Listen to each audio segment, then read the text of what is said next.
What's going on, everybody? Welcome back to the ASL. It's finally time. We get to watch these amazing groups. Shun. Group C and Group D are what we've been waiting for. Yeah. This is going to be absolutely wild today. I'm seeing a lot of Protoss versus Zerg action. It's kind of funny how the players are divided as well. Like Action and Rain, they're like both 32, and like Zero, Zero and Bisu, they're both 35. So it's kind of interesting already. Like they've kind of managed to align themselves based on their age, but I definitely think their skill levels are going to be all over the place. Rain is one of those lazy Protosses that's always playing League of Legends and rarely actually practicing the game. And as the group seed, probably hasn't had much chance to really demonstrate or showcase his abilities. So that's both an advantage and a disadvantage. An advantage in the sense that he can obfuscate his style and his exact skill level and builds, but also not able to get out a lot of practice against some of these guys. Yeah, I hesitate to make any commitment to prediction for this group. It's so hard to call. We have a lot of mysteries. Of course, Rain, just no idea what kind of shape he's in. Bisu, he was looking a bit shaky in the round of 24, but that was after a long hiatus.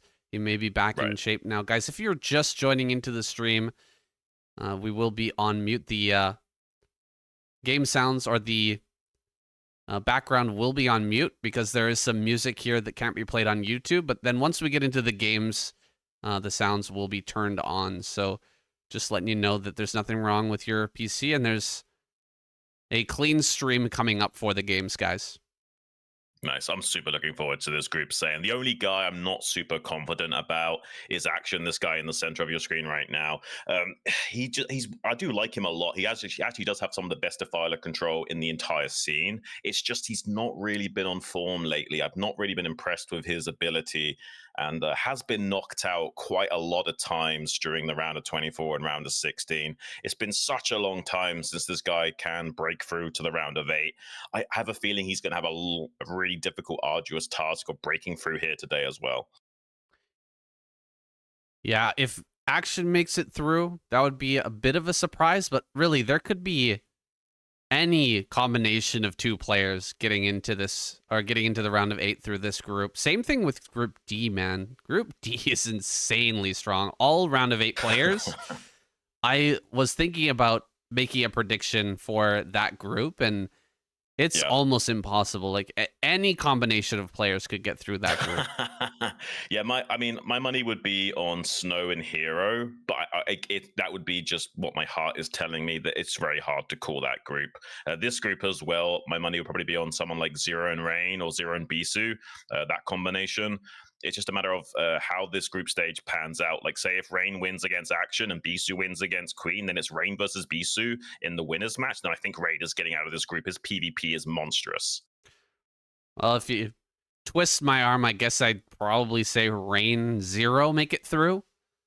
But again, we have no idea what kind of shape Rain is in. He could come out here and just smash again, or he might fall completely flat.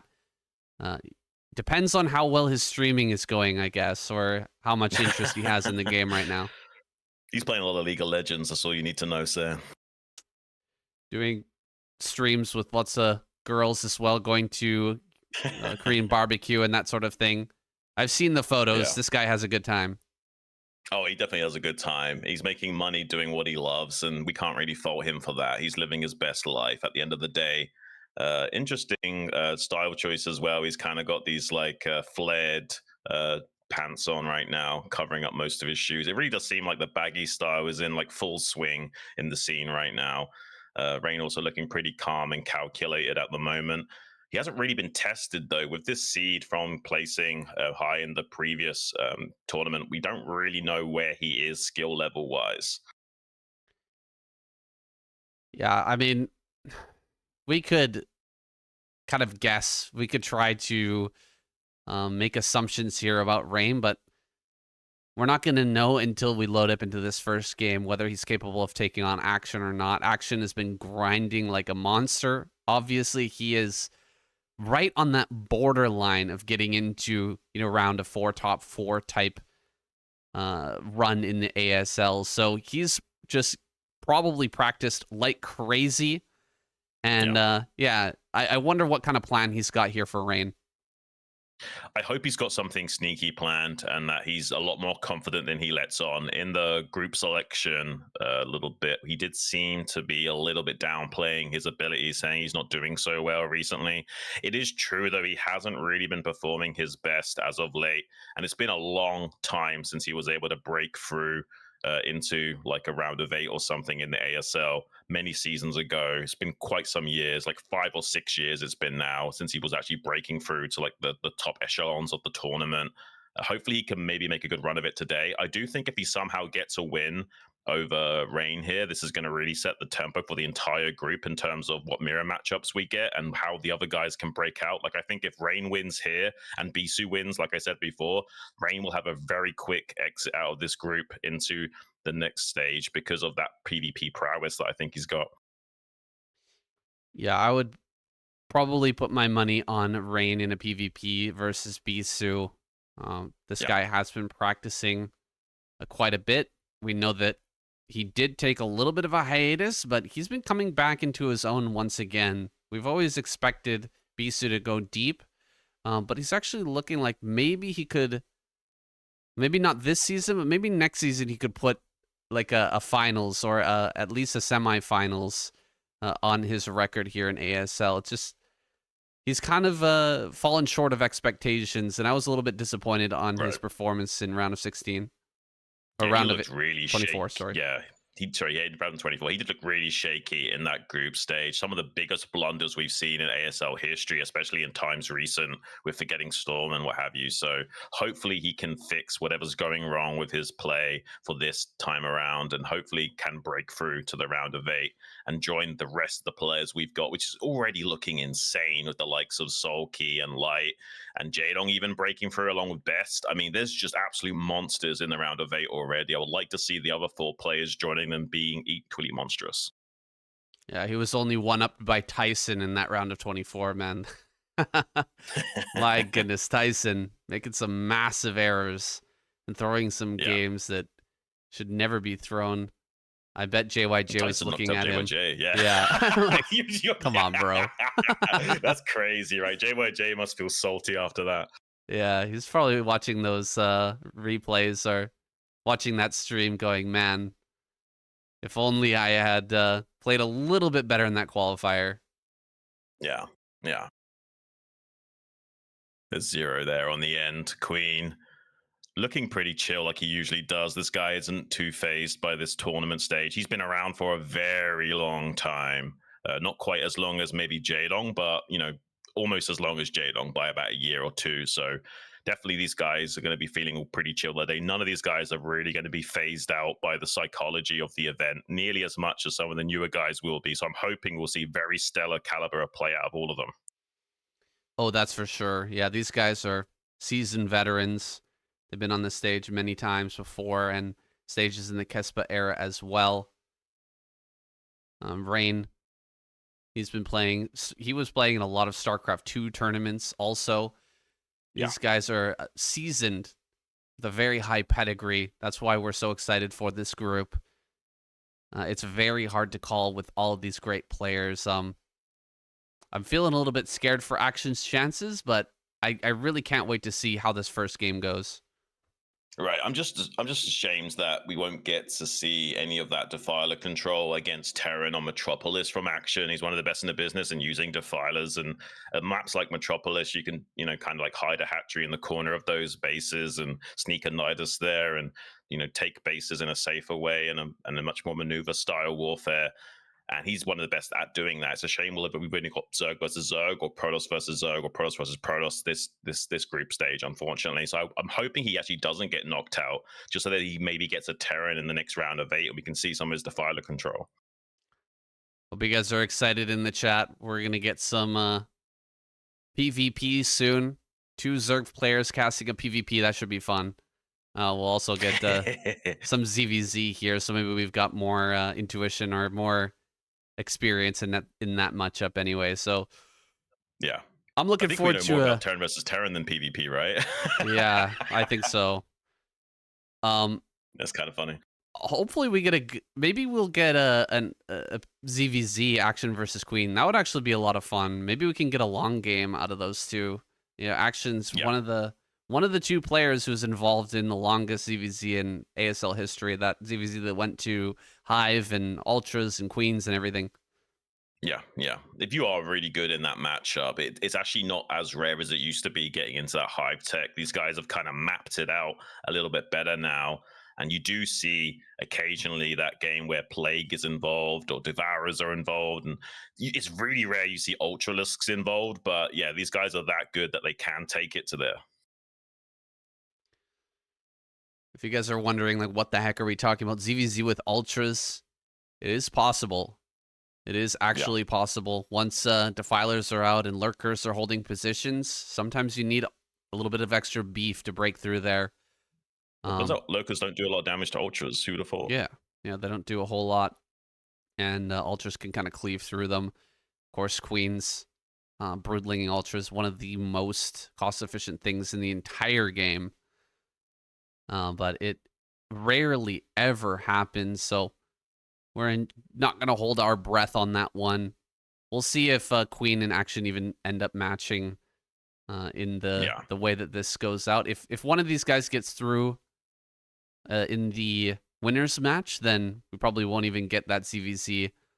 It's likely going to be Zero. I think that Zero's he's just next level right now. I'm expecting some really great things out of him, some really great games today from him. Oh, he's playing absolutely out of his mind, saying so. Pretty much most of these guys are. There's just a few that we are a little bit questionable about. But Zero is one of the guys that's riding just behind Sulky's coattails and playing so solid and almost up to par with his crazy early game defense and mechanics and overall decision-making ability. Zero is one of the closest to that right now. It's easy to forget that Zero got 2 ASL back-to-back victories not too long ago. Yeah. He really did slump after that, but he's been grinding back towards that earlier dominance. And none too soon either. Flash is going to be back probably in the next season. That's going to completely change the game. For now, everything is up in the air. Guys, we have no idea who's going to take this one away. We imagine that Sulky is going to be that final boss in the finals. Probably this season again, but who will be that contender? Who will be that other player that could try to face him in that biggest finals here before Flash returns? I mean, I know a lot of people wouldn't like to see it, but I'd love to see Hero because I think Hero is one of the only guys that can take down Sulky. And Sulky is his weakest matchup, I would argue, is that Zerg versus Zerg. And I don't know, I have a feeling like that's the way you're going to get rid of a champion like Sulky is by getting him into a ZVZ with someone like Zero Hero and taking him down that way. The round of 8 already looking extremely stacked. Sulky light, Jaedong best. Who's going to join the ranks there in the round of 8? 2 more amazing players, no doubt. I mean, anybody in these two groups going through is going to be a great addition to that round of 8.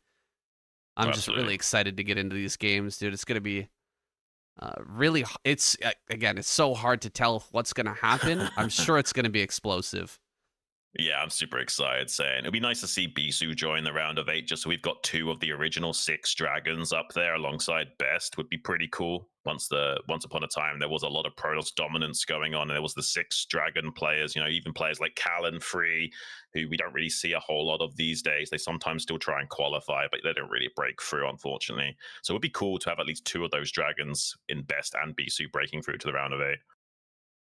Would be nice. Of course, Rain, also an awesome addition. Guy is just so smart as a Protoss player. Yeah. Watching him is a real treat. He has some of the best ideas and the best tournament sense out of most Broodwar players. Only matched kind of like by Flash and maybe Sulky. in that regard. Yeah, I think he just has out of the box thinking in the sense of that he doesn't really play the game a whole lot. So when he does play it, he's not really looking at it through the same tunnel vision as some of these other guys. And I think that does give him a little bit of an edge, even though he's not necessarily going to have the best execution as some of these guys. I do think it allows him to really like hone in on things that other players aren't thinking about. But it looks like both players are going to be getting ready in just a few moments. So let's take a look at some of their statistics. Rain, of course, absolute nasty statistics versus Protoss. That 85% win rate is crazy. Like that, he's reaching like the old school Jadong CVZ. Yeah. Yeah, it really is. It's kind of crazy. Yeah, we're not hyping this guy up when we say he's a beast in PvP. He really is. Yeah. Bisu is hoping that he's not going to have to face off against Rain today. Otherwise, I think he might be going out. He needs to, either pass through in this first round, get into the winners, and face off against Action, or have Rain get through first, and then he can pass through over these Zerg players. He is a really excellent Protoss versus Zerg player, so he's going to give Action and Zero a run for their money. That's for sure. He's definitely good in the matchup when he remembers his upgrades. That Sonic Storm I heard is pretty good in Protoss versus Zerg, Sam. Yeah, that could be a factor here. Getting that upgrade. Definitely don't want to miss that a second time. Otherwise, you'll never hear the end of it. People are going to be clowning on you for the rest of time at that point. Oh, yeah. And so we're just about to get into this first match, guys. Rain versus Action. Our opening match of the Group C, round of 16. Let's get it started.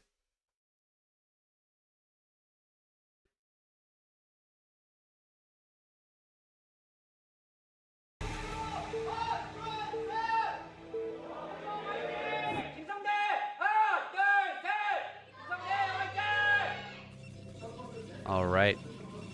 The cheers ring out in the crowd. Rain spawning down here in the bottom right. We've got Action top left. Metropolis. It's not that ZVT matchup, but maybe we can see some cheeky plays from Action here nonetheless. Yeah, I would like to see if he's got anything interesting prepared here today. This is the map that I was most curious in seeing Action play on, not necessarily in this matchup, but you never know, he might still have some interesting approaches to this match. Being that it's cross spawn, we may be getting a longer game out of these two. It's going to be hard to get across here early on to punish. We've got some nice posters in the crowd. Looks like it's probably stacked full of people. Rain is an extremely popular streamer. I'm sure that there's a lot of people out here. Yeah, Bisu as well. Super, super popular. Oh yeah, these guys are probably drawing in the big numbers right now. The only thing that would make this crazier if it was like Jadong and Flash was also in the group as these two guys. Then you'd see like everyone just like begging to be able to stand in the back of the room. Yeah, guys, if you have never been to ASL and you've been watching this tournament for a long time, definitely recommend that you get out there and see it in person as soon as possible. You never know what can happen, and I wouldn't want you to miss out on it. Not that it's going away anytime soon. I think it'll be around for quite a while, but, anything can happen, guys. Make sure that you get out and see this tournament in person. It is quite the experience. Yeah, it seems like Rain was considering a possible cannon rush if Action wants to go for 11 hatch here. Forge down around about 12 supply, slightly earlier than usual. But we are going to be seeing that very quick overpull out from Action to make sure he's super safe, and the fast Nexus will come down to compensate with the fact that he's not able to get anything done with an early cannon rush shenanigans. But Action does also make this base at the third location to not be blocked by the probe. Rain is very good with his multitasking, so you don't want to even try to take a base while he's stopping you. For sure. Only 4 lings made here. So Action, he will be safe. He hasn't seen any hint of the natural just yet, so he doesn't know if there's a zealot on the way, making sure he's got enough, but not spending too much money on these early lings, sending 1 ling around to the top right. He's going to know that it's cross map here soon enough, and with no Zealot coming in, he's pretty aware of what build Rain has gone for. Yeah, and just 4 Zerglings are being made, which is like the bare minimum to be safe and, you know, worry about potentially this first Zealot coming out. But now that he knows there is no Zealot, he doesn't have to add on any additional lings, at least for another minute here. It takes some time for this first Zealot to actually come out and be a threat once they go for this Fast Forge Nexus play. So let's talk about the map a little bit, Metropolis. We've got this kind of weird main base, can favor dropship play, but could also favor a Hydralisk drop play. Okay, we've got a Hydralisk den. We might not even be able to really see the kind of impact of this map aside from how the natural is formed and whether Rain can hold on to this Hydralisk attack. He's just going to pull the trigger, try to get over here, hit this wall. Maybe Rain discounts this because it is cross map. It is a long way to walk. Right. Yeah, sometimes you want to go for builds like this when it's suboptimal just because your opponent doesn't expect you to actually do that. So even though your timings are a little bit slower, it still catches them off guard enough to make it worth it. And that's probably what we're going to be seeing here. Doing a good job of denying that probe, getting in to scout anything as well. We see a fairly fast Stargate timing, though, from Rain. So he really does want to get a Corsair out onto the map as early as possible and identify what is going on. We also see with the configuration of where the Gateway and Forge is placed that he wants to put cannons right up against the wall to protect that Forge from being sniped if it is a fake Hydra bust. Going to be blocking on this ramp, pulling a drone in order to prevent this probe from getting up. That could be just a red herring. Or maybe he's actually hiding something. Rain's not 100% sure. And so he's just going to have to kind of prepare here. Will he build a third cannon to be canceled as the Corsair comes out? Definitely a second cannon. Absolutely necessary. Bare necessity there for Rain. Will the third cannon start, though? And can be... like, you could start this cannon, this third cannon, and then once the Corsair scouts, you can just cancel it if you don't see any Hydralisk coming. That is a common tactic now, but we'll see if Rain actually pulls it out. Yeah, he's done a great job of zoning out this probe scout with just slowlings as well. It's really annoying for Rain. He wants to get into that third base at least and see how many drones were made to kind of, you know, narrow down the range of play here and identify this Hydra bust. But he's going to have to wait and rely on this Corsair to actually figure this out. And he will be getting a fairly fast scout timing. You see the third cannon being made. He's going to keep that once he sees the Hydralisks, but if he doesn't, he was going to cancel. Oh, he's going to get into the path of the Corsair to do as much damage to it as possible, and maybe make that easier to clear up later on as well. I'm curious, though, is this going to be a very committed Hydra bust or a transitional fake? It does seem pretty committed for the time being. That was a pretty interesting move. You rarely ever see that, trying to catch the first Corsair. Did a little bit too much micro there, actually walked forward and didn't get as much damage as he could have. And a second Corsair is now out. Hydra's gonna run forward here. Can he actually kill anything? Pulling the trigger with these lings, gonna try and keep the Zealots off of him. 2 cannons are about to go down here, Xun. He's clearing the position and opening up an option to actually break right through. Maybe kill the Forge. I think these cannons just below may be able to defend that. Oh, another cannon goes down, but he's lost quite a few Hydras here. He was a little bit hesitant in that attack. Yeah, I mean, the Corsairs are sharking around for some Overlord damage back at home as well. There are a couple of Hydras to screen that. I'm not sure if there's enough Hydras here to break through. He instead wants to compensate with killing the Gateway and Forge if he can't break through. That doesn't really feel good for Action. He's made a lot of Hydralisks, so he is feeling like he wants to commit and try and break through this position. He's targeting down some of the cannons to expose the Forge yet again so he can get the cancel on this upgrade, which is just about to finish as well. He's got a few precious seconds to try and kill that, and he's not able to do so, I don't think. That Forge is just about to finish. It's so close. Can he get it? Whoa. He does kill it. Wow. We don't have a Zealot here to check and see if +1 finished there. Well, I think because he made the early Stargate, he started the +1 just a tiny bit later than usual, so it didn't quite finish up. So that's actually a little bit of luck from Action that Rain went for this very fast Stargate play and delayed his upgrade timings ever so slightly. Just barely not able to keep that upgrade going. Yeah, that has been canceled. Big kill there for Action. He did throw away basically all of his Hydras, and he was fairly heavily committed there. So I wonder if Rain is going to be able to get out here and force more units to be made, or will Action be able to get into his drones and really produce to get out of this Hydralisk play? Yeah, I'm not so sure. Like, it was quite a while until he threw down this macro hatchery and started this lair. So even though he has killed this upgrade timing, it's not the worst case scenario for Rain. He did make a lot of cannons though, so it's slowing down his gateway production, now starting to add on gateways now. Has these 2 Dark Templars out on the map that are like sneaking around Action's army. And there's no Overlord at the 3rd base right now. So if some way he can like keep these Overlords pinned back in the natural and these Dark Templars come into the natural 3rd of Action or something, like a lot of damage potential here. Yeah, huge damage potential. Oh my goodness, so few drones back at home. Yeah. Action is really lagging behind in his economy. If he takes any damage to these DTs, guys, he is going to fall light years behind Rain, and we're going to see a quick victory. He really needs to block this perfectly, and I don't see an Overlord at this 3rd. Oh, one just pops out. Yeah, there are 4 Hydras though, so if he had sent both of these DTs into the 3rd at the same time, he could have actually killed these Hydras, but as it stands, now the DT's screened a little bit, and the secret is revealed that there are Dark Templars out on the map, so we'll make it a little bit easier for Action to respond to this. He may lose like 2 or 3 drones to this, but that's actually a pretty big deal considering the current game state though. He's not got a lot of drones, so 2 drone kills is actually even bigger deal than usual here. I actually do really like Rain's game state considering everything that's happened thus far. Well, with the additional hatcheries finishing up now, Action going to be able to drone up hard. Uh-oh, 1 Templar. Ooh, that Templar moved out so far. Yeah, really getting greedy with that. He was looking for some extra damage and ends up losing one of those Templar.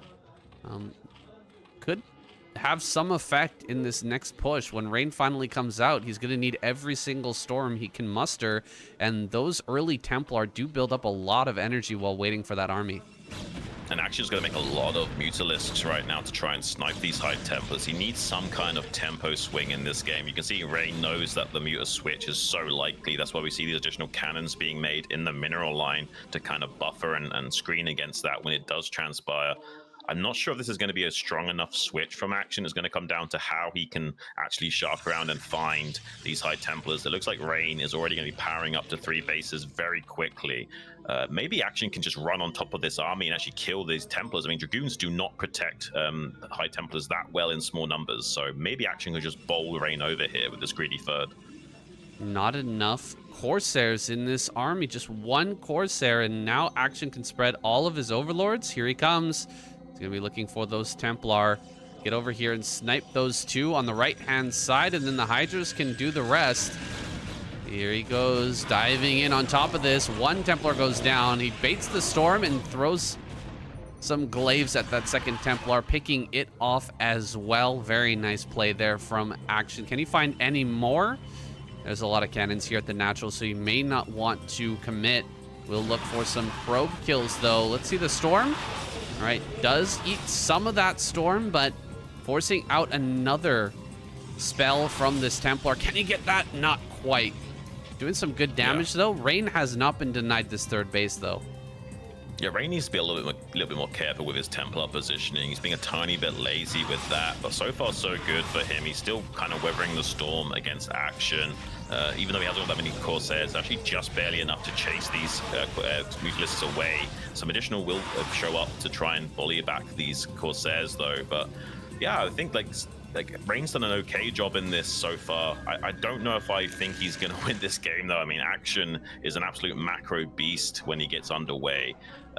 He will have to think about transitioning either quickly into a lair from this game state, or he'll have to try and find a way of forcing fights with Rain very soon and get on top of the air superiority and keep killing these high Templars and come back in for round 2.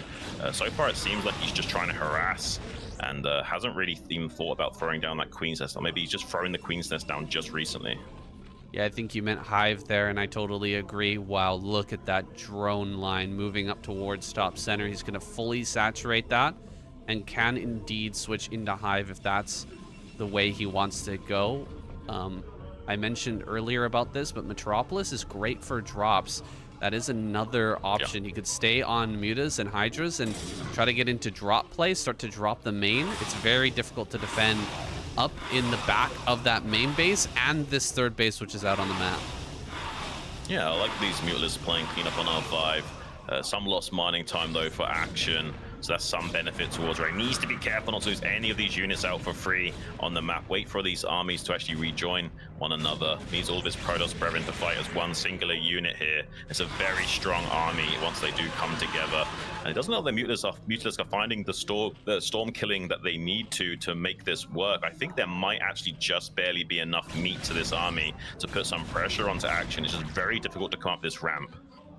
All right, that's still 6 Mutas. He really ran through that storm a lot, kind of juking and jiving back and forth under the storm. Not exactly how you want to do it. He ends up losing quite a few of these Mutas. Going around the outside, he's really looking for this. There's only 2 Templar, so can he actually kill the one there? Not quite. Keeps that alive, but there's not that many storms. There's like maybe 2-3 storms. Oh my goodness. The storm there absolutely ravaging those Hydras as they move up that ramp. He will make a couple of eggs here, but this is just delaying the inevitable. Rain is going to get up here, and Action has to flank this army in order to take it out. Lurker's coming up. He's going to burrow here in range. That's quite a few Dragoons, but not a critical mass. He can still run up on top of this with a lot of Hydras. Lings are coming up as well. Looks like he still doesn't have Ling speed. There's nothing else on this high ground, though, and Rain is starting to kill drones.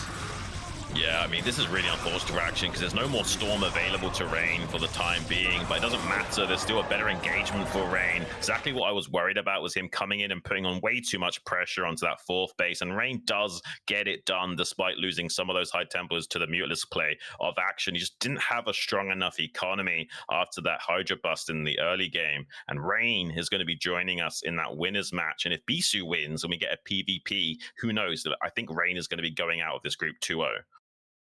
That's definitely a possibility.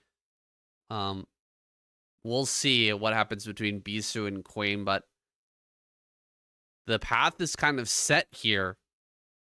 Yeah. Rain could absolutely go through first, showing some very good gameplay there, very good game understanding.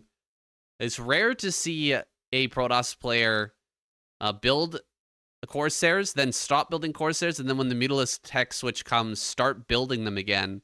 A lot of times we see Dark Archon play come out as a response to that Mutalist tech switch, but Rain still made it look pretty good. Made it look pretty strong going back into Corsair and just dealing with it with storms. A little bit of feels like he was kind of feeling some nerves there, possibly. You saw Action kind of diving back in under the storm a couple of times and eating way more damage than he really should have. Yeah, I don't think Action has been quite as in form as he has before. This is like one of his weakest I've seen him in recent history. Rain is actually looking pretty in form for once. That's actually kind of a scary combination. Like Rain actually being able to perform, that's a little bit of a challenging thing for these guys to deal with. I don't even know how Bisu would beat him in a best of 3 PvP. I imagine Rain is like an 8-1, or sorry, 8-2 or a 9-1 favorite in that matchup. Like it's really, his PvP is that good. Okay, guys, 1 minute break. We'll be right back. Just a moment here, guys. Getting into game number 2.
Okay. It's time. We're getting back into this one. Bisu takes the stage. Those statistics looking pretty darn good, guys. 55%. It doesn't sound amazing, but that is pretty impressive for an ASL record, especially with this many games played. Anything that's 50% and above is crazy at this level of play, saying like it's not just 50% against pros, it's 50% against pros in the most prestigious and hardest tournament of all time. It's absolutely insane, bonkers to even win half of your games. Yeah, really difficult to get such a high win percentage, but you can see here Zero kind of matching that. Just a single percent behind his opponent at 56 versus all. We'll see if he can pad those statistics today. I'm pretty much expecting Zero to win just based on that round of 16. He was looking better. Yeah. But we'll see what happens here. How much has Bisu been practicing in the interim? It's been a few weeks since we saw him. And yeah, hopefully he's been practicing up hard. Yeah, he needs to against someone like Queen. He's not going to have nearly as much breathing room as he did against Killer. He just barely held the line against that slightly lower tier Zerg. But hold the phone, guys. We'll be jumping right into our game number 2 here. It's Bisu versus Queen. ASL Season 19, Group C, and the first map is Metropolis. Let's get it on.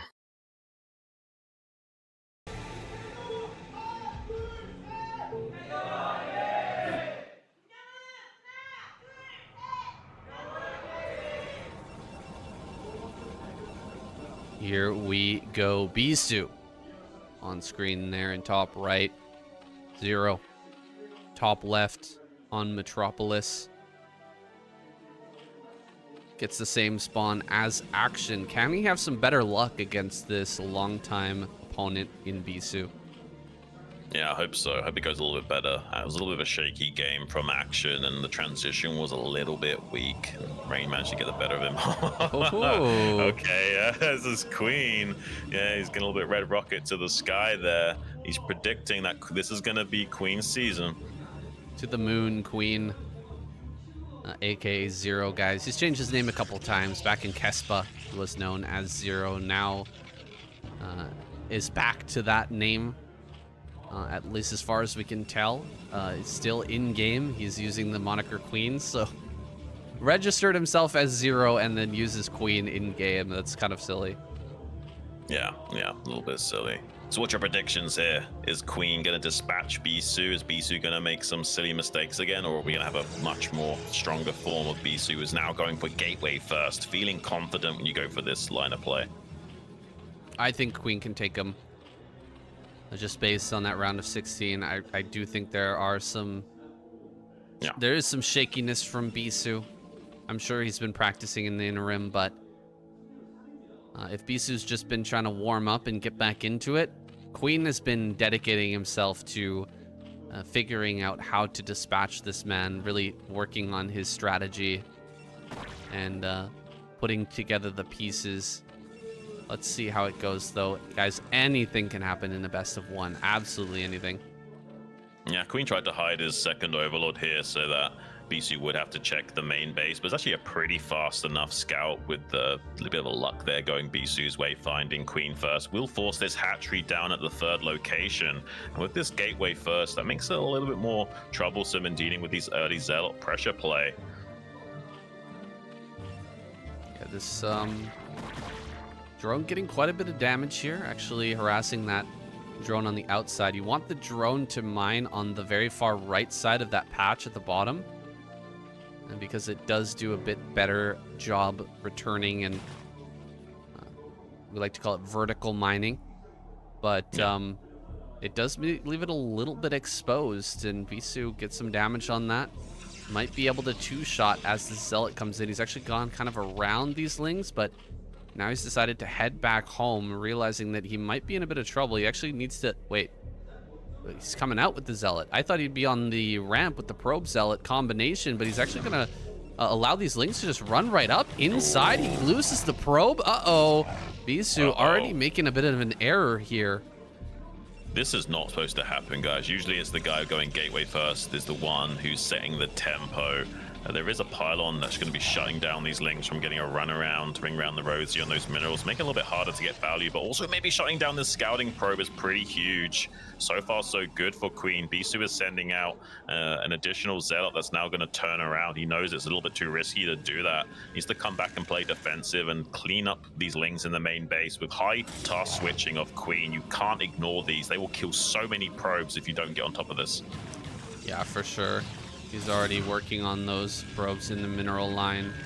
There was an opportunity there for Bisu to actually catch those lings behind the minerals, but he kind of missed out on it. Unfortunate there for him.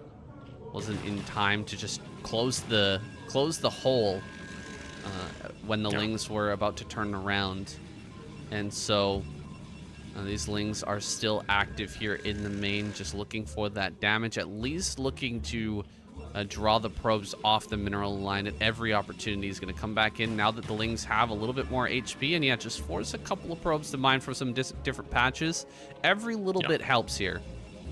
Absolutely. He's also got speed on the way, so as soon as that speed kicks in, he's going to be just juking and jiving around this zealot and putting on more pressure. There's actually no cannon in the natural expansion right now. If Queen sniffs that out, he could pull the trigger on a bit of a Zergling play here and try and get some Zerglings into the natural expansion of Bisu, utilizing these 3 lings to wrap around from behind and get on top of some of those zealots blocking those gaps. It is possible he could get in here with some additional Zerglings if he wants to pull the trigger on that, but with the speed alone, he's already getting some probe kills in that main base. Both of those lings going down for those 2 probe kills, but it's definitely worth it for Queen.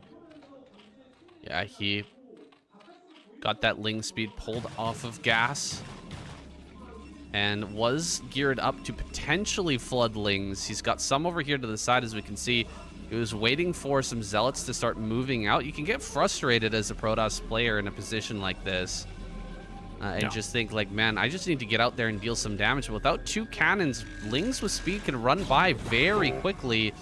There's a potential of that happening right here, right now. However, seeing the number of zealots here, looks like Queen instead just going to set up for a big surround, kill all of these zealots, and then pull the trigger on this follow-up 4-hatch Hydra. Yeah, that 4th hatch in the main base, really revealing the build here for Queen. But Bisu turns around and heads back home. He's forced out a bunch of lings, and he's happy to just go back home and sit in his wall, get ready. I think this is a win, honestly, for Bisu, forcing all these lings out. Yeah, I like the 5 zealot move out to force lings. It's really tactical from Bisu. Now we can just sit back and chill, wait for this +1 to finish up, and then think about going out and actually challenging some of these Zerglings and trading much more efficiently. And you don't really want to run out onto the map until you've got this 2nd cannon finished, when you know there's ling speed. The run by potential is just too large here. So he won't feel too safe in moving out the zealots until these additional cannons are made. Now he scouts no lair, so he's like, okay, what are you up to, buddy? Are you going for a Hydra bust here? It is possible that he's going for like a 4-hatch Hydra pre-storm timing to try and bowl Bisu over. Usually you don't go for a play like this unless you've traded off the zealots pretty well in the early game, which he hasn't, but he's still feeling pretty confident that he can put on a lot of pressure to Bisu here and force out a lot of cannons at the very least. At the same time, he's adding more hatcheries and can start to drone up pretty quickly once he's dealt with that wall in. And so, yeah, I think this is a pretty reasonable play from Queen. He's going to put on a lot of pressure, and behind this, I don't see what kind of damage Bisu can actually do to him. He's got Hydras everywhere, and he's got his Overlords well defended. He's going to kill this gateway for sure. It'll be a little bit more difficult to get the Forge, though. You can see cannons hugging the top side and bottom side there are going to be able to defend. So he'll actually need to run forward and kill both those cannons before he can kill the Forge. Yeah, we see a lot of cannons coming down from Bisu now. He still sees no lair with that Corsair scout, so he's like, okay, this must be some kind of committed bust. They have to throw down like 7 or 8 cannons here as a bare minimum. It's going to be some time until Storm is ready, maybe an entire minute from now. He has that +1 upgrade on his Zealots, but against this many Hydras, you can't really move out without leg enhancements. And even with the leg enhancements, these Hydras will probably still wreck you, so he has to just sit back on these cannons and hope to God he's able to get this Templar Archives Storm upgrade finished in time. Yeah, he also wants to get out as many gateways as possible. It doesn't really matter if you survive if you have no follow-up. So balancing between building cannons and building gateways inside the main base, it's a tough tightrope to walk, but I think Bisu's doing a pretty good job of it. This is enough cannons to hold things back, and with the zealots there at the front in such a high number, I think he can hold on while getting this economy really online, getting this production into a place where he can have a follow-up push. Yeah. Well, because he kept so many of these zealots alive and didn't just risk them out on the map, it makes the calculation of breaking this way too risky for Queen. That's why we see him not pulling the trigger. He's just going to soft contain instead and now do a full transition. If there was only, like, say, 6 cannons and a few High Templars to storm and not many zealots to buffer, you can still actually almost break through that as Zerg. Usually once the storm upgrade comes online, you're just relegating yourself to a contain and transitioning into a 4th base and then reinforcing the contain, depending on if you can get lurker tech done. Because of how late his lair was, though, we're not going to be seeing any kind of hard contain for quite some time. There's no way of getting that lurker tech out to do something. Bisu's going to power up all the way to like 9 gateways worth of production and just go. He does have that 3rd gas now, and he was making a spire in the main base, so there's a big potential for a switch into Mutalisk. However, he's just going to move out, preempt that. It'll be up to Queen to try and circumnavigate this kind of shaky part of the game. Can he split off Hydras and try to snipe some of these Templar while this army's moving forward? It's a lot easier to get on top of these and actually kill some of these Templar when there's no Dragoons involved in the army. But it's still going to be a challenge here. Oh, can he even get this one? Lings picking off a Templar. That's not supposed to happen. Pretty good stuff there from Queen. He gets another Templar already. This is going pretty well for Queen at this point. He's not even lost. Okay, he lost 1 Hydra. So what?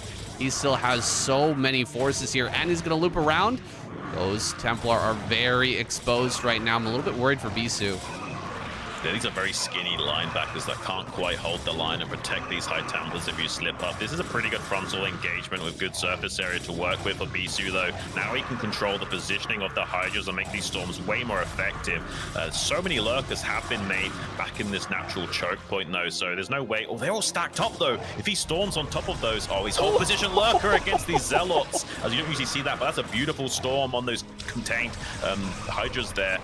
Does manage to lurker egg block that ramp, so hopefully not too much damage will transpire. Some of those zealots actually can still get in there, though, regardless, so the pressure actually is still online for Bisu to get in there. So many High Templars are falling, though. Overall, this is Queen-sided, but if he can get on top of this drone line and kill some of these workers, it will be kind of compensating for his deficit currently.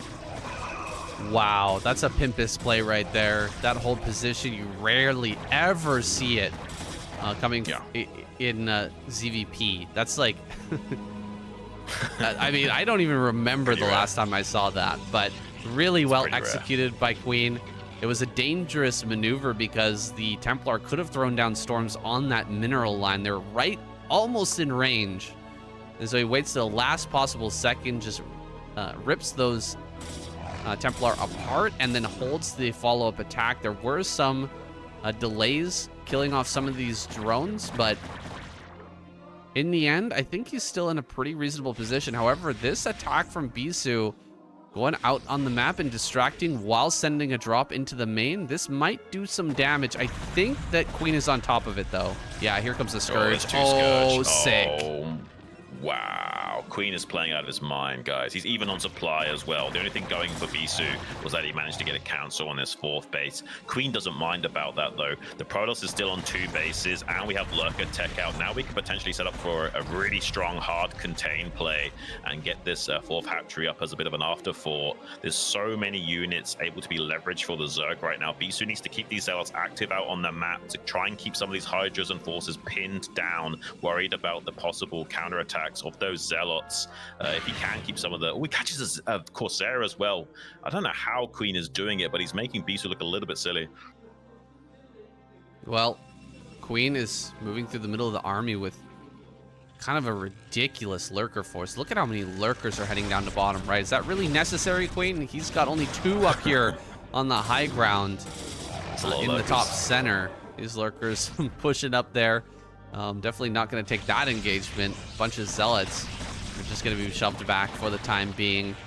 Meanwhile, Bisu actually gets over here and takes the third. So you can be okay as the Protoss player for quite some time. As long as you've got this third online, getting contained is not as big of an issue. You'll have a lot more opportunities to break out at that point. Trying to track down these zealots, still having a hard time, man. These zealots are so slippery.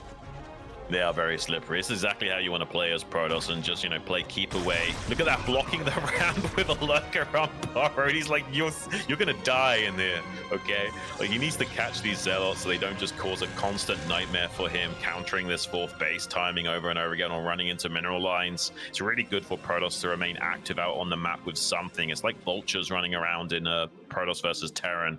You need some kind of active threat out on the map so the Zerg can't just leverage all their forces at you in a frontal assault. Do we have a hive on the way? Queen hasn't thrown down, or I guess he's thrown down the fourth base down bottom left, but he doesn't have a bunch of workers down here. Okay, there's the Queen's Nest now. He is going to go into that hive play. He's leveraged a massive army.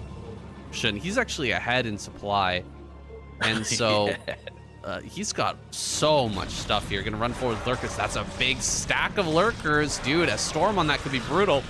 So he does spread it. He does spread it a little bit here, but still Bisu has enough juice to get out of this. Like, this isn't a very strong kill box to worry about. Bisu doesn't know how deep it goes, though. There is a lot of love to give for Queen right now, as so many of these forces now run up into the natural third of Bisu. There's no High Templars in position to deal with this, so some of this high ground is managed to be seized and get up with some of these cannon formations. It's going to be a hard task to get. Oh no, the High Templars are coming down from the back. He's not paying attention. Bisu is in full disarray right now as he's desperate to try and get into to defend his third base, but he's unable to do so. The Druid's blocking the ramp. There's such a tight choke to push up into, and look at Queen being so active in hunting down some of these High Templars on the periphery while storming into this natural third location. This is looking bad for Bisu, Sam. Oh, it's a huge shame that he didn't leave a couple Templar on that high ground. You can hold off so much Zerg with just one or two storms with the cannons there at the top of the ramp. Also, a big shame that he didn't build or mine out this mineral here on the ramp that's been delaying him so much. Another Templar gonna go down here. Lurkers right on top of these probes, so many of them falling. And yeah, he just fell apart within a second. Queen putting on the pressure, running up the ramp and just checking Bisu in a moment of weakness. Like, are you ready for this? Because I am here and ready to play. Not a chance. Bisu is completely not ready. He just falls apart trying to respond to that, and Queen is gonna win this game. No doubt about it in my mind anymore. 30 supply advantage, and he just killed the third with all the probes. Dude, Bisu is down and out. He might have one last counterattack plan, but it's gonna be a desperate one, that's for sure. Yeah, this is really rough for Bisu, saying he's looking like an amateur cook trying to take on the Iron Chef right now, and he's going to get contained. There is this Dark Templar at the fourth base location, but that's not really a big deal for Queen. He's got the Protoss contained back on two bases. Those bases are going to get mined out in the next minute or two as well. So all Queen needs to do is just maintain the game state, keep the Protoss on these two bases, and he's going to be able to close this victory out. Bisu is desperate to get this third base taken again because he's almost all but mined out on these bases with his high probe saturation. There's not a lot of forces left for him as well, so as long as he doesn't lose this fourth base for Queen, he's going to be able to macro up way more than Bisu could ever hope to. Yeah, these bases are going to mine out before that Nexus even finishes, and so Bisu going to sit here. Like, the supplies are looking like a TVZ right now. With Bisu playing the Zerg position, he's barely able to hold on with this 84 supply, but he really can't do much. Not like he can push out on the map at all. Queen is going to run up in between these two bases. He's correctly surmised that this third base doesn't matter at all as long as you can't transfer probes over to that spot. So he's going to make you push through these lurkers and hydras before you can even start mining that base. Absolutely, so at the very least it forces the Protoss to be a bit more proactive rather than just sitting. Now he can set up a flank on this third as well, pulling the army slightly to the right. Now he can get a wraparound on the left ramp as well. There's not enough storms to prevent this onslaught, and he will be getting on top of this third base location, clearing this out entirely and getting the win. There is just no hope for Bisu to win this game now, with this third being taken out yet again. GG is called, and Queen is going to be joining us in the winners match, guys. Ooh, Queen, just another level, man. His macro was insane that game, and the decision making. As soon as he smelled blood there, instantly running up that ramp, getting on top of everything. He's like, oh, you don't have Templar here? Of course, this is just free real estate. Let me get up in there, deal some damage, and then move into the natural. Look for those Templar. Where are they if they're not at the third base? He catches those, making their way up that ramp. This is some problem, some growing pains here on Metropolis as well. Not mining up that mineral on your side makes it so hard to reinforce that position. Yeah. Oh, absolutely, saying he just had a nightmare of trying to get his units up there. 3 Dragoons were just stuck blocking the way for the rest of his Templars and Dragoons to do anything to defend that. BC's going to have to figure something out and dig deep to not have a bit of an embarrassing group stage going up against these guys. They are not messing around. I have no idea who is going to be taking this next game between Rain and Zero. I have no idea how good Rain's PVZ looks right now. It did seem pretty good against Action, but I also don't think Action was playing his absolute best. So we need to trial Rain with a much more suitable opponent in Zero coming up. Yes, guys, not just one game. We've got a best of 3 here in the round of 16. Possibility of a full 11 games in one group. That's a lot of casting, Xun. A lot of great games. I hope we go all the way, honestly. Even though my voice will hate me, this is going to be an epic match, guys. Queen versus Rain here in the round of 16. I'm just beside myself with the joy here, Xun. This is going to be so much fun. Oh, saying I've got a big grin on my face as well. I'm super excited to see how this is going to pan out. And the best of ones are now over. So it's all best of threes from these last remaining series, guys. I hate to figure out how this group is going to pan out. There's just no way of really telling, but it does seem like Rain is in way better form than Bisu. So I do think I'm leaning a lot more towards Zero and Rain breaking out of this group. And maybe Rain is going to be joining us first in that round of 8. He did look pretty good against Action. Zero, though, is a totally different kettle of fish. Can he get a repeat performance in a best of 3 series against a much higher informed caliber of Zerg? I think my money's on Queen. My money's on Zero. Yeah. Even though it's a tough bet, man.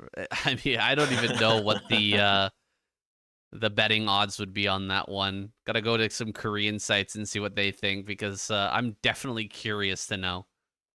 I imagine it's going to be slightly Zero favored. Yeah, I'd imagine somewhere between like a 6-4, 7-3 split on those two guys. Yeah, that's that's tough to say. We've got Hot 6 being the supporters here, being the sponsors of the ASL once again. That protein energy drink. And it looks like we're going to a little break here, guys. 5 minutes. Got a little video here, and we'll be right back.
All right, boys.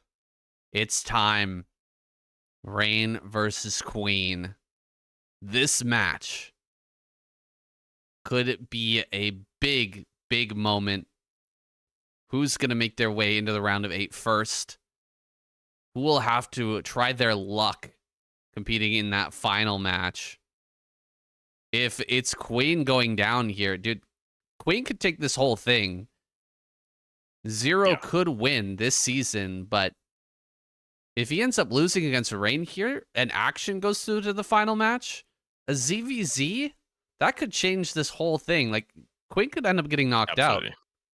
Yeah, Zerg versus Zerg is a bit of a crazy ordeal to deal with, and that's exactly how you're going to take out someone like Sulky. If, you know, Hero or Queen or one of these guys can get up against Sulky in a Zerg versus Zerg, they actually might be able to take him down. And but likewise, they could be eliminated in similar fashion. Here we go, though, guys. We're already going to be jumping into game number 2 in this best of 3 series. Reign versus Queen. How is it going to transpire? Let's figure it out. First map is going to be Radion.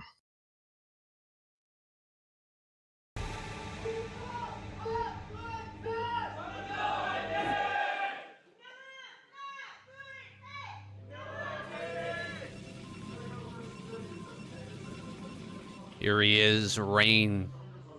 Spawning top left. Queen, aka Zero, top right. I'm going to stick with Zero, although I may slip up a few times. He did register himself as Zero, but his name is now Queen down in the bottom left there, the score between the two. Right. Oh, yeah, it's so it's confusing. Kind of strange because his old brand name was Zero from like way back in the day, before he was even a macro player, when he was doing like 12 pool 2 hatch all in muter against Flash once upon a time. And I guess he's still registering with this ID that he had from such a long time ago, despite using the moniker Queen in game, which is a bit confusing. It is what it is. Yeah, if you guys don't know, Koreans don't have the same reverence for the screen names that English audience does. They prefer to use their Korean names for the most part. Yeah. And so they just have kind of a flippant attitude towards changing their name, their screen name, kind of whenever they want. Looks like Reign gonna open gateway. Be throwing that down here in a moment. And so we'll start to put this pressure on. Let's see if he can throw Queen off a little bit with this probe coming over towards Queen's base immediately, Zero's base immediately. See, I'm already messing it up, Xun. Damn it. Call him whatever you want to, buddy. He's going to be trying to get out this very fast hatchery play. It is horizontal spawns. So, I mean, this gateway could put on a lot of pressure to him. Doesn't take too long. And yeah, we saw a very fast probe scout from Reign. Sometimes you don't send this probe out right away when you throw down that gateway. You're like mining a little bit of minerals to optimize your build order a tiny bit. He's trying to fake a cannon rush here because Queen doesn't know this is a gateway first, and trying to deny a little bit of potential mining from Queen, who is throwing down a reasonably fast pull. But the problem is that if you go for 11 hatch instead of this early overpull, then if you lose a single drone to this Zealot, it's not worth it. You would have been better off going for a fast pull at overpull. So yeah, hopefully Reign can find some kind of damage with this initial Zealot and put the... Oh, look at that beautiful chase micro from Queeno. Not quite finding that kill though, with the drone glitching out his chasing. Ooh, that was a cancel. There was a potential to maybe throw down something like a shield battery there. It's not really a common tactic, but at least pulling the drone off for a while, just getting the cancel afterwards. He's not really going to lose too much from that. Oh, the angle there, no way. Oh, he's going to get it. He's going to get it. He is going to get it. It's so close, Saiyan. It's just barely not going to get it. He can still range. catch up if the probe is... You have to manually control the workers to not allow them to catch up. Like, if you manually parve on this hex grid and slide perfectly, you can easily catch up to the workers. So, really good job there from Reign to avoid death, because that was about as close as you can come to dying without actually losing the probe. Reign, not a fan of the Hawk Tua. Just going to back off here. Does see a lot of links popping out. Reign moving forward with 3 zealots. Is that enough to take on all of these lings? Definitely not. Gonna back away now. Running back into his natural. He has that Nexus on the way. Forge coming up as well. He's got his follow-up all set. And so Queen's just gonna have to to deal with this balancing act of building barely enough lings to deal with all the zealots coming out, but not too many lings so that he lowers his economy and slows it down. That's what Rain's trying to make him do, and so he's got to avoid that. You got to about control group worth of Zerglings here. Any more and you start to need to do damage with that. He's actually got 2 lings more, so he's got 14 lings total here. He's trying to hope for a really good trade on these 4 Zealots and get a nice wrap around. Decides to actually go for a counterattack with the smaller half of his lings to see if he can break in there. He sees how slow the cannon timing is. Maybe he can do some damage there, at least force the Zealot out of his hidey hole to get a run by. That's also possible. Second Zealot will be popping out of this gateway in a few moments here, but for the time being, you might be able to get some pro kills. He's done the same thing as last time, pulled off of gas after getting ling speed. He's gonna get the run by here. Can he actually get the cannon? All right, he will run by 3 lings into the main. Lots of lings coming up here on the front. Those flanking lings are gonna get on top of the cannon. The cannon's gonna go down. The 3rd base will fall, but Rain is being pulled apart here. So many probes are going to end up going down, and the rallies of lings coming out from Queen are probably just going to be able to clean up those zealots on the other side of the map. He gets the surround there as well. Oh my goodness, Rain is going to have to tap out. First game goes to Queen. Wow, I mean, that just shows how good the decision making is of Queen, and Rain hasn't been putting in enough practice hours to perfectly understand that decision tree. Going gateway first is technically a superior opening, but it requires so much more preparation, so much more understanding of the early game and all the nuances and adjustments you have to make to be fully safe when going for that opening. And Queen is just slightly better at navigating that decision tree and finding tiny little weaknesses to exploit. Yeah, I chopped that up to a bit of greed from Rain. You know, he saw how many lings were chasing that probe, and he wasn't okay with that. That wasn't enough for him. He wanted to come across the map with the zealots and force even more, but wasn't the right call. If he would have just gone back home after seeing how many lings were made, knowing that he would eventually lose those zealots if they're out on the map, just go back, hold position in the wall, just be okay, he would have had a great economic advantage. Queen was just completely committed to building those. We're going to jump right on into game number 2, guys. Rain versus Queen. Match number 2. Let's get it going.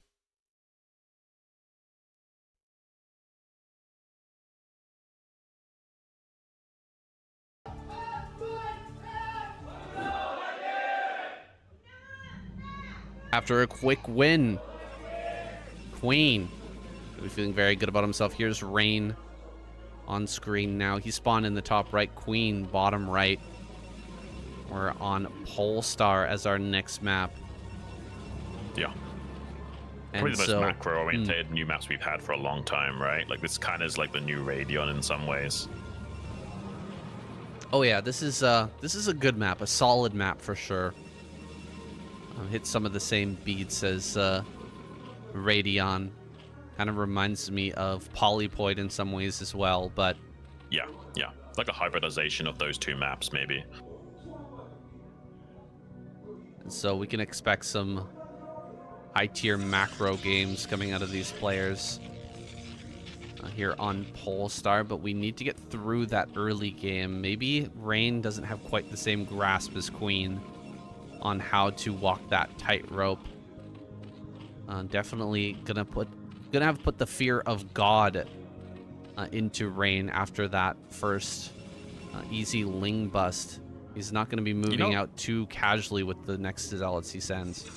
I don't think Rain is too comfortable right now. Like, just a moment ago, I saw his head like kind of flick to the side out of like frustration. Like, he's still not quite over how that first game went. He needs to completely put that game out of his mind and focus on this. If he's even slightly hung up on that game, it doesn't allow you to flow into your normal flow state of playing at your absolute peak. Once you lose your concentration, it takes sometimes like 5, 10, 15 minutes to actually get back into that flow state yet again to play at your best. So hopefully Rain can put that game out of his mind. He's opening Forge this time around instead of Gateway. It's a much more easier path to navigate in terms of what decisions you make. He's going to come back in here. We'll see the spawning pool finishing up now. Is he going to be able to get this Nexus out? before making the cannon. Looks like he'll probably end up risking it. It's a pretty large map. We've got some time before the Lynx can make their way all the way across, and probably Queen, without seeing anything coming, just go for about 4 Lings. Again with the chase down micro. Dude, Queen. He's on it. Yeah, dude, he is in his flow state for sure. This guy is, he's hitting all the beats, and look at it, it's gonna get it. Really good micro from Rain, but it's not enough. Oh, look at the adjustments on that drone as well. I can't even explain to you like how crazy it is for Queen to make these tiny little micro adjustments on that drone to try and stay in range of the probe. Like, really stellar stuff from him. That probe was on like 1 HP. We might better get a run by into the main base and get some scouting information. That's a little bit annoying. Okay, he just barely kills it. There's a 50% chance of that Zergling dying, and it did. So that's a small moral victory for Rain going forward, at least.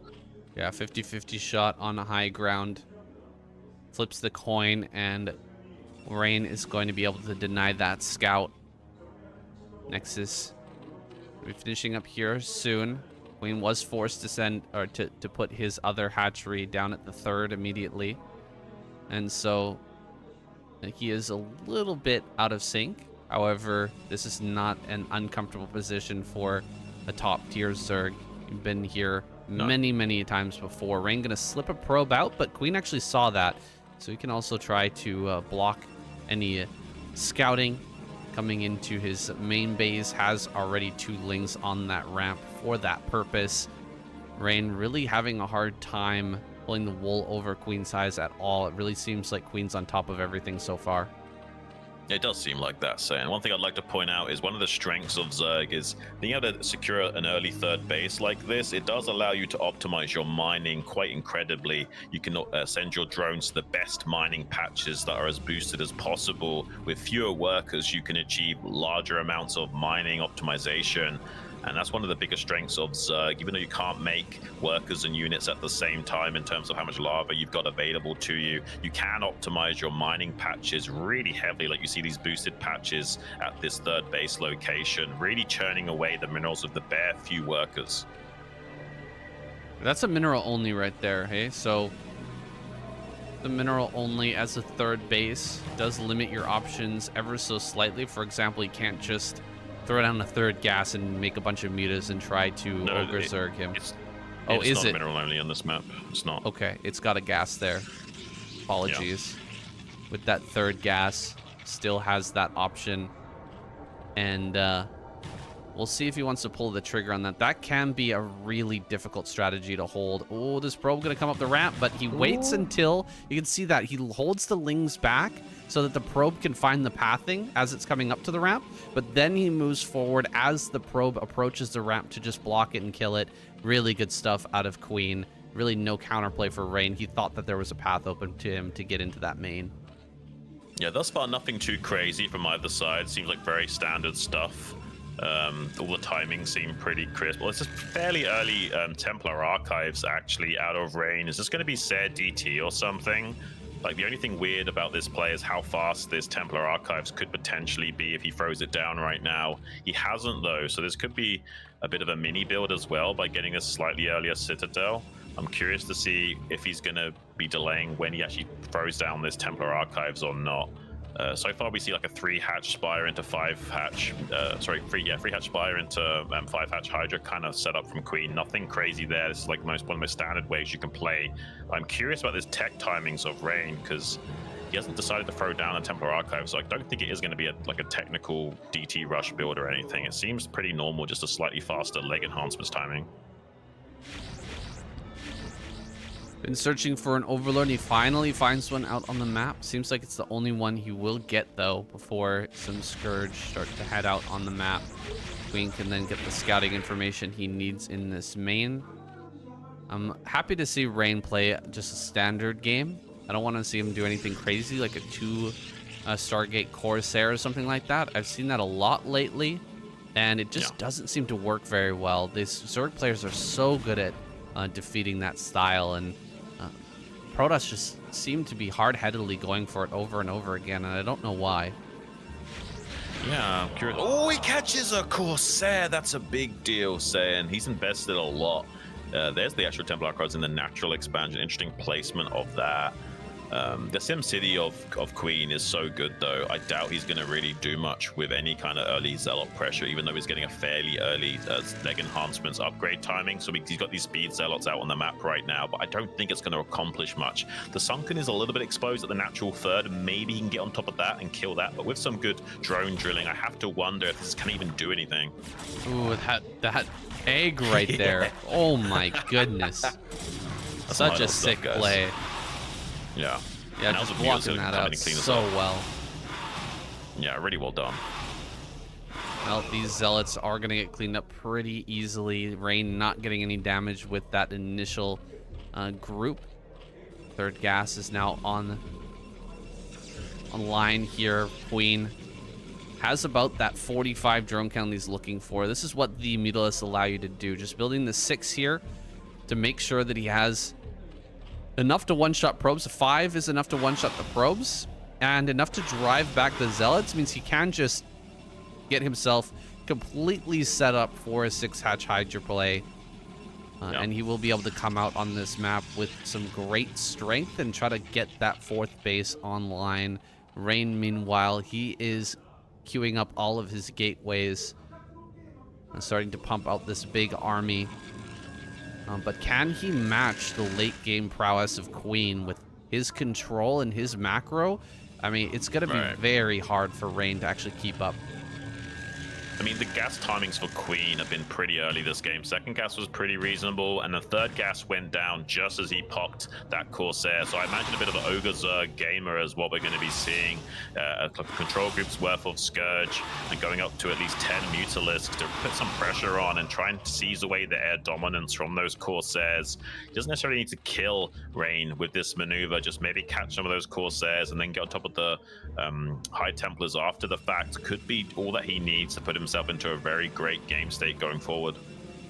That's quite a bit of investment into Scourge, and then he switches it up directly into a bunch of Hydras, but we'll see if he can catch some of these Corsairs, get rid of them. As soon as the Corsairs are all gone, he's completely open to just throwing down a bunch more Mutas, just pumping out more Mutas to start sniping. A lot of Hydras are being made right now. Queen doesn't show any indication of taking a quick 4th base just yet. He's gearing up here to try and prevent Rain from taking his 3rd. Yeah, I imagine this is going to give enough map control to Queen to make this game very comfortable for him. He's not looking to necessarily kill Rain. He just doesn't want Rain to take an early 3rd base in this game. Force him to go up to like 8-9 gateways worth of production and try and bust out. And then Queen's going to be taking his 4th base and saturating it. A little bit delayed, but he doesn't mind. He just wants to find some kind of damage here and slow Rain down and maybe force these Corsairs into a bad position where he catches them with these Scourge. They're waiting in the wings to pounce. Here he comes. There's one High Templar though to try and get Storm and Blanket though. Some of the Scourge are going down. There's about 7 or 8 Corsairs here, +1. Needs to be careful. It's a pretty good preemptive Storm. Does lose one of these High Templars, but the Corsairs will be able to chase away all of these Mutalisks now after the fact. So the Ogre Zerg is completely over at this phase of the game. Now it's going to come down to, is there enough Hydras to screen against the move-out timing of Rain and prevent this 3rd base going up? Either way, Queen's going to be taking a 4th behind this. Taking a 4th behind it and just making masses and masses of Hydras. His switch into Mutas is not going to work here. That's too many Corsairs, and he hasn't got the connections needed with the Scourge to make that work. So Rain will be able to defend his Templar sufficiently well, and yeah, Queen's just gonna fly through, see what he can do, force the Corsairs back for the moment, but there's really not much that these forces can accomplish. Templar here in such a tight choke. Definitely Rain will be able to hold this base as long as he leaves something up here on the high ground. Don't want to see him pull his entire army down onto that low ground. Definitely need to leave a couple Templar up there to keep that defended. Queen actually going to start to poke forward, looking for some snipes. He's only got pure Hydralisk though, and so I'm a little bit worried for him as these storms start to come out. It's actually a bit of a Protoss favored base in the sense that it's hard to defend with lurkers and it's hard to assault with Zerg. So that's a really good base for Rain to take. I'm a little bit surprised that he's really like wanting to take this 12 o'clock first. I actually think I'd prefer him taking this natural third location. It's such a tight little choke point to attack into for the Zerg. It's easy to storm them as they come in. Oh, it's a pretty good wraparound though. Some of Queen's Hydras are out of position. He will catch at least some of these units on the exit vector, and I think now Rain may be seizing a little bit of tempo away from Queen. That's such a large army at the rally point of Queen. No, he's macroing like a monster. It's just a difficulty in leveraging that army. Can he get out onto the map and set up for a massive contain on Rain's forces that are currently sharking around in the middle of the map? Oh, some of those Corsairs going down for free. It's a lot of Zerg, but a couple of storms placed perfectly could really hurt this army. Does throw down a couple of storms here at the front. Good dodges so far from Queen. There's not a whole lot of storm with this army. A couple more maybe left over.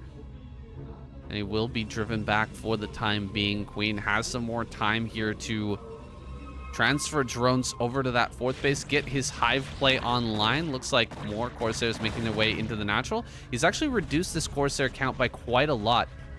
Switching now into Hive, though, I don't think there's going to be a change back into Mutas anytime soon.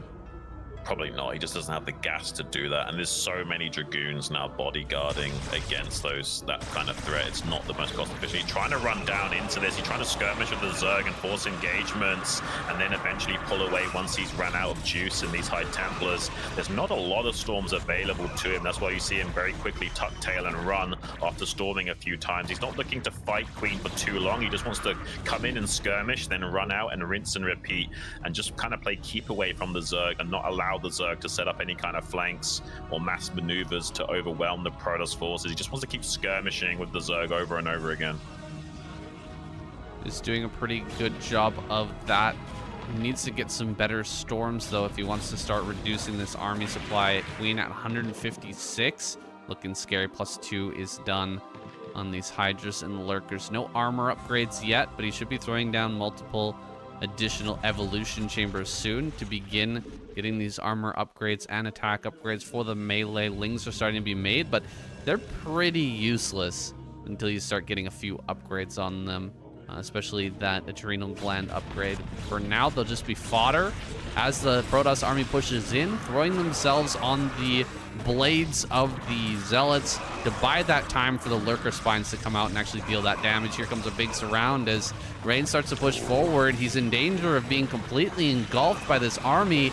Backs up a little bit, looks for some storms. This is exactly what you want to do as a Protoss. Just start the engagement and then back into a position where it's almost impossible for the Zerg to attack into you without taking massive hits with those storms. Yeah, Rain is making the right plays, but Queen is still getting the better end of these trades. And like you say about the Zerglings, they don't really come online until Plague is finally relevant. Once Plague starts hitting these Protoss forces, then these adrenal upgraded Lings will start to just absolutely devastate the Protoss player. But it is quite a long time in the making for Plague to finally become relevant. So for the time being, Queen is just trying to hold the line against these skirmishes, and he's done a great job of that. Look at this massive amount of Zerg that's also spread out in these lurker formations as well, making it very difficult for these storms to actually find value. Only a few units at a time are actually being stormed by those spells. The majority of the bulk of the Zerg is kind of kept off to the side on the periphery, ready to come in and respond if needed, but not going to be easily stormed at a moment's notice from these skirmish attempts of Rain. So Queen getting the better end of the stick so far in the trades, but we have a 4-base Protoss now, and we don't have a 5th base yet finished for Queens. He's trying to get a cancel on that. I'm not sure there's enough DPS to accomplish that, but it's a good effort from Rain. Very good effort from Rain. He's actually got enough Zealots down there to potentially cancel, but maybe Queen has the DPS to get rid of those in time. Does seem like he will keep that alive for the time being. And Queen does need to get ahead in bases. It's kind of the standard stuff for a ZVP. It's just the way it goes in this matchup. You got to stay ahead in bases, but when you're switching into Hive, you can stay on 4 base to 4 base for a little bit of time and still be okay. It's just waiting for your Defiler to come out and then getting this base online. It's okay here. Queen does have that base coming up now. He's got some lurkers on that high ground. Rain trying to take this base over here in center right. A counterattack making its way to top center. He sees no Templar up there. If there's a big group of Lings making their way to the top center, he might be able to break that. Yeah, 5 cannons are quite a lot, so you might need a significant amount of forces to actually break that. Without any Templar support, it's definitely possible. Look like Rain is really trying to get on top of this rally point to make it harder and harder for Queen to avoid devastating damage from these Psionic Storms. He's not quite getting deep enough into that pocket to make it work, though. Also, can't really go too much further, or he risks being flanked and cut off from his path of retreat from the west and north. So really needs to be careful with how he positions his army. I do think that Queen is getting the better end of these trades thus far. We see finally Rain wanting to take a 5th base at 3 o'clock. He does need to do so. Around 17 minutes, you will be mined out in your main and natural and back down to a 2-base economy, whereas with the slightly lower saturation of drones from the Zerg, they can be mining on 4 bases for a lot longer. Ooh, this is not a very good play from Rain, honestly. He's going to try and run up here, eating a plague on his main army at the same time. That's so many zealots he just threw up this high ground. If he had like 1 storm here, maybe 2 storms, he actually could have cleared this pretty easily. But Queen takes an amazing trade, and Lings will follow up to just finish this off. He's going to keep this base alive, and Rain just threw away a ton of supply. Now Queen is actually ahead in supply after that trade. This is looking a little bit scary for Rain. I'm not sure he can hold this, especially as the plagues start to come down. Yeah, this is going to be so rough for Rain. He's already been kind of out-traded even before Plague was online. Now that Plague is online, it's just going to get worse for him. He's going to have to try and see if he can navigate around and kill this base in the bottom left, but that just opens up to his own bases getting denied now. He will actually technically come down here and force Queen to come and defend this, but I'm not sure if this is going to be enough. He hasn't got his own 5th base actually coming online to compensate for this. He will slow down this natural expansion for Queen, but not actually killing this base in the bottom left is problematic for him. Wow, he sent his entire army down there to bottom left. I thought he was going to really commit to try and taking that out, but instead, he changes his attention down to bottom center. Could this work? I think he's in real danger of getting completely surrounded, boxed in, and killed by Queen, and so he's going to back away as soon as he can. Bunch of lurkers run up and burrow. A lot of storms go down. He does pretty good trades there, but a lot of the Templar were lost. Rain, he's going to be sending more forces down here to try and re-secure a 5th base. He's lost control of this tempo. He's going to make his way down here towards the rally point again. I think it's just kind of a losing battle at this point. Yeah, it is a losing battle, saying there's just too many tools available to Queen. He was doing a good enough job of this even before he had all of these tools, and I just don't even think that Rain has got this caliber of play to deal with someone like Queen's macro engine. Even now, storm dodging at 20 minutes in, he's still getting pretty good value out of his army, and you can just see the supplies represent that. Even on supplies right now, after all these storms have gone off, it's just a testament to how good Queen is playing right now. This was the dominant matchup that he was when he was winning back-to-back titles. There was a period about a year and a half where he seemed unbeatable in Zerg versus Protoss, and we see some of that skill be utilized here. Yeah, he's putting up a great game right now against Rain. Really pushing him to his absolute limit. Rain got to be feeling a little frustrated here. Probably the fact that he hasn't been practicing as much coming into play, but it's not going to get any sympathy from a guy like Queen, who's just been grinding like crazy. This is his main thing. This is his only thing, whereas Rain, he's just kind of casually making his way into Broodwar every season, and even getting a seed from last season. It's not going to guarantee his round of 8. He's that typical Chad Protoss meme where he doesn't even put in the practice and he's too busy out driving Bugattis and hanging out with his girlfriends. But now he's going to be paying the price for all that leisure time wasted and not actually investing into the most important game ever created, the godfather of esports. We see Rain now in a bit of his death throes as his supplies have plummeted. He can't get a 5th base online, and it's pretty soon this macro engine of Queen is going to be full steam ahead and creating a Sauron Zerg that will just be wave after wave of monstrous UMS-like amounts of units for him to have to deal with, and I don't think this Protoss Special Forces game is going to be going his way. That's right. Queen is being a little bit more wasteful with his army, slightly, but he's just got so much of it in order to start surrounding all of this stuff. He's going to kill all these zealots. Lings coming down from the north. He's killing off every single Dragoon here in the middle. He's surrounded and removed this Protoss threat from the map, and GG is called. Queen bursts forward into the round of 8. Look at that desk shaking as he hangs up his headset. Dude, this guy has got to be feeling so good. It's been such a long hiatus for him. He was the world champion 2 times in a row, the ASL champion back to back, fell down so far that he got eliminated by BCM in one of the qualifiers. And now he's here moving on to the round of 8 first over Rain. The comeback is real, guys.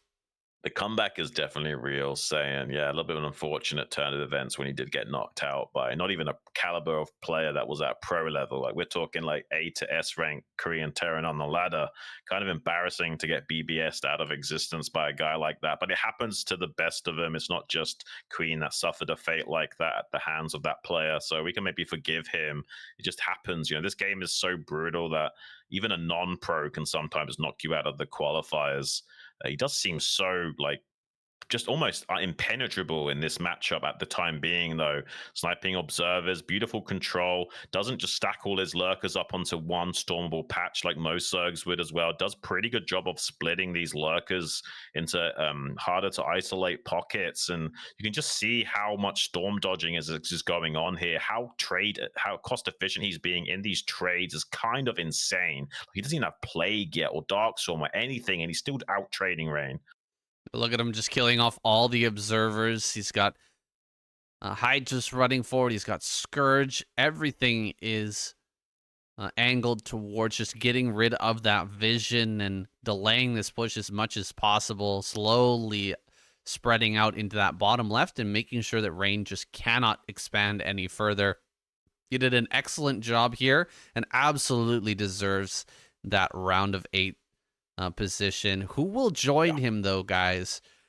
Rain is going to be in that final match between Action and Bisu. I think Action has a better chance of taking out Rain. Oh, absolutely. Weirdly, yeah. I mean, the question is, can Action perform against Bisu in that losers match and actually make a run for it? If he does somehow get a finals match up against Rain, we may be seeing both Zergs breaking out of this group. I didn't think that would happen. It looks like, though, Bisu's able to avoid the Protoss versus Protoss from Rain, maybe for the time being at least. We'll have to wait and see. Well, if he wants to get out of this group, he's not going to be able to avoid it. He'll have to go through Rain to get into the round of 8. We'll see. Action, can he pull it together? Can he get his head straight? We're going to have a little interview here with Queen. He's looking very happy, but also focused on making it through the round of 8 into that round of 4 and beyond. Is this his season to make that comeback all the way to the ASL finals? I mean, it would be really cool to see a guy like this be able to do it. I mean, there is just such dominance from Sulky in the scene lately. A lot of people even think that Zerg is just overpowered right now with just how much the Zerg squad has figured out the meta game. And there's this little pocket of Zergs in, like, Zero, Hero, and Sulky. They just look really dominant right now. They've kind of figured out the game in the early game defense and shut down all those timing windows in the mid game that a lot of players were relying on to pick up some easy wins along the way. And now it's going to be a much more arduous task of dismantling some of these guys and, securing their own spot in the finals. I think this is the season to do it, though. With Flash still out of the picture, with some new guys coming back into the scene, I think this is the season for any one of these guys to try and make a run for it and get their spot in that finals. Pretty soon, their chances are going to become slimmer. I haven't seen a ZVZ for such a long time, Xun, especially at this highest level. Yeah. I'm wondering who is actually dominant between Hero, Soul King, Queen. Uh, uh, It's tough to say. it's so hard to say, man. Like it's such a chaotic and crazy matchup. We don't have a ZVZ kind of god like Jadong was back in the day. All these guys have a pretty close to 50% win rate in that matchup. Yeah, it really is such a crazy matchup that we don't know who is going to come out on top of it. You could just say, Solkey's going to do better just because he's, currently a more dominant player, but it is his weakest matchup. So we don't really know where these guys line up against one another in that Zerg versus Zerg. It's like, like players have said in the past, it's like a monkey fight in a phone booth where there's only one knife between the two of them, and they're trying to get control of the knife. It's a apt metaphor for the kind of crazy matchup that ZVZ is. I tend to think about it like a matchup where there's very few choices. You only make like 3-4 different choices in the entire in the entire match that actually really matter. Big choices. Whereas in a lot of these other matches, you're constantly making reasonable decisions to try and outmaneuver your opponent. ZVZ is like, okay, you make the decision about your initial build, your pool timing, and then how many lings you want to make, and switching into Mutalis, kind of how you want to move your drones between your gas and your minerals, how much you actually want to mine there. It's kind of crazy. Everything else comes down to micro. Most of it comes down to micro. There are some situations where you get an early overlord scout and you can keep track of what's coming out of his eggs, and you match ling for ling as they're building lings, and you play defensively and try and squeeze out 1 or 2 extra drones in your opponent. But yeah, it does mostly come down to control and decision making in the micro battles and skirmishes, and the player that does find a small edge then can snowball that lead. This prediction for his season 19. His fan feeling very confident that this is going to be his season to shine. I mean, after that performance, I think he's got a lot of believers out there. A lot of Yeah, people hopping on the Queen train, going all the way to the finals this season. I think there's a pretty good possibility of that. He's looking confident, looking very happy, being the first one to get through into the round of 8. Guys, we're going to take a short break here pretty soon, and then we're going to see who can move forward between Action and, of course, Bisu. Both players showing a little shakiness. Who is going to be making less mistakes, though? That's actually what a lot of Broodwar comes down to. Who can make less mistakes?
All right, we are back. Bisu taking the stage here. I've lost some of my confidence in this guy, honestly. Going into this season, his performance was looking pretty darn good. Took a little hiatus, took a little break, and he's definitely slipping here and there. Making some clear mistakes. Like missing Storm. I think that's pretty big one. One of the big ones, yeah, for sure. But hopefully he can pull things together now. Can he beat Action? Go through to face off against Rain. He's very strong in this matchup, and Action has been looking a little shaky as well. Here we go, guys. Bisu versus Action. We're getting into it. The losers match of Group C. It's about to begin.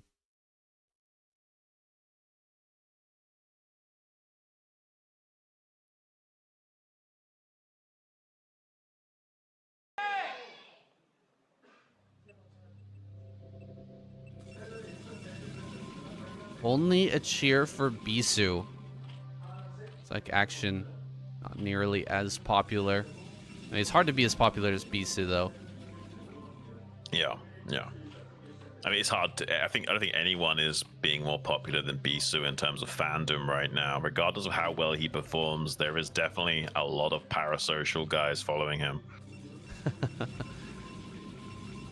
Every streamer knows what that feels like. Some more than others, of course. Bisu probably more than a lot of those guys out there. We've seen some pretty interesting reactions to scandals in the past. Those guys really think the world of him. Yeah. And they speak their minds when it comes to these wild events. So, Bisu, got to keep the fans happy. Got to play some good games here today. Yeah. I mean, I've compared those fans to like the Swifties sometimes. They really are a little bit cray-cray when it comes to, supporting the guy they love. That's wild. Yeah, Swifties, that's another level. Well, maybe true. Maybe true in Korea. I'm not sure. I don't speak Korean, so I have a hard time actually seeing exactly how wild they are, but he's been a celebrity for most of his life off of StarCraft. That's kind of difficult to believe, I'm sure, for a lot of people out there. Yeah. Could be a hatchery first from Action. Not even 11 hatch, just a straight up 12 hatch. And a gateway first from Bisu as well. Scouting him first. We'll be feeling, okay, maybe I can do something with this first Zealot. If I can kill a drone, that's going to make me feel absolutely fantastic. Like we said before, guys, if he kills just a single drone with this initial Zealot, he's going to be feeling very happy about that. Indeed, the Zerg would have been better off going for an overpull. You can see him position this drone behind the mineral line, worried about a cannon rush from Bisu, but this is just a fake. Yeah, just a fake here. He could put down the pylon, and like I said before, it's possible to make a shield battery. It's just not very common. Most Zerg players are going to be able to pull drones, and yeah, look at this. He's going to still fake it. I mean, this is so late now. Are you really going to throw down a cannon? I doubt it. He only pulls 2 drones. Not the biggest response from Action. I think he smells something funny right now. Yeah, usually you do think that this is kind of just like a red herring at this point. It's so late. He's probably going to cancel the pylon like he does. I only just now saw the Zealot coming in with the Overlord. Needs to be careful not to take 3 hits on that scouting drone. Would have been annoying because that drone can go out and make a hatchery now at 9 o'clock. Not the most ideal place to put a hatchery since you are expanding towards the Protoss player, but he just wants to get his economy down as soon as possible and optimize his lava. Yeah, really important that he gets that hatchery down at least at some spot, some place out on the map. Probably if you want to go for a really long macro game, taking the base to the right of this main might be actually better, or the mineral only, but he's going to be dealing with this probe. He's made a lot of lanes to deal with the upcoming Zealots. And Bisu put himself into a nice position behind some of these mineral patches, though. Get himself into a spot where it's difficult to trade out efficiently. Seems like he wants to turn around and go back home instead, seeing the number of lings there. He just wants to keep these alive as long as possible. Okay, hiding a zealot over here on the left-hand side. Interesting play from Bisu. We'll see if he can slip by into the main with that. Yeah, I'm curious. It might even just be to catch the drone transfer to the third location, and the lings will just assume that everything is safe. Really curious to see how he's playing, but with losing the probe scouts so early, it makes sense why Bisu wants to just turn around and run. You can't keep a good track of how many Zerglings are actually being made, and if you lose all these Zealots for free to a few additional Zerglings being produced, then you don't feel happy about that at all. It kind of negates the whole point of going for this early gateway play if you lose those Zealots for not much value. Bisu has been able to delay his cannon by quite a lot. You see he's got the cybernetics score before throwing that down, and so he's angling himself towards a pretty quick Corsair, still keeping this hidden for the time being. Moving out with some more Zealots. He's going to try to bait the lings to come out to meet this, and then send that Zealot into the main so he can get full confirmation about exactly what's going on. He may send it in now. Action should figure this out though. With how many Zealots that have been shown to the Overlord, he should figure out that there's one Zealot missing, but that could just be Bisu optimizing his build back at home. Does have a few lings hatching out to prevent this Zealot from doing too much in the main base, but it does manage to slip by without being blocked. So we'll get some scouting information in the main base, which is not too bad. Doesn't get any drone damage though, however, so far so good for Action in this early game. It's so frustratingly hard to catch that Zealot running into the main. That guy is buttered up, slips right between those lings, and manages to get into that main, see the layer. That's all the confirmation that Bisu needs. Knowing that there's no Hydralisk coming, he won't need to put down a second cannon. And he can just start to throw down gateways here nice and quickly without fear. Does realize he also needs to keep building Corsairs, and in fact he throws down a second Stargate. Why are Protosses doing this, and I still don't understand. Many of them are going for it. I know, it's like they're so unconfident in their ability to make it work with one Stargate production. They're just paranoid and want to have more air superiority, but that usually spells their disaster. They've then got not enough gas to go into Dragoons and High Templars and upgrades, and they fall behind the curve of the game and just get run over by Hydras anyway. I hope that doesn't happen to Bisu here. Okay, he cancelled that Stargate, right? Did he cancel? I think he might have. I think he saw no third gas. He saw no second gas as well, so... yeah, it looks like he might actually have canceled that. Okay, he did cancel. Interesting. What's he going to throw down now? Probe is ready. Okay. All right. Gateway. Gateway on the way. I'm glad he's not going to go for that second Stargate. I have seen it work, but it's just... it feels really rare that it ends up working out.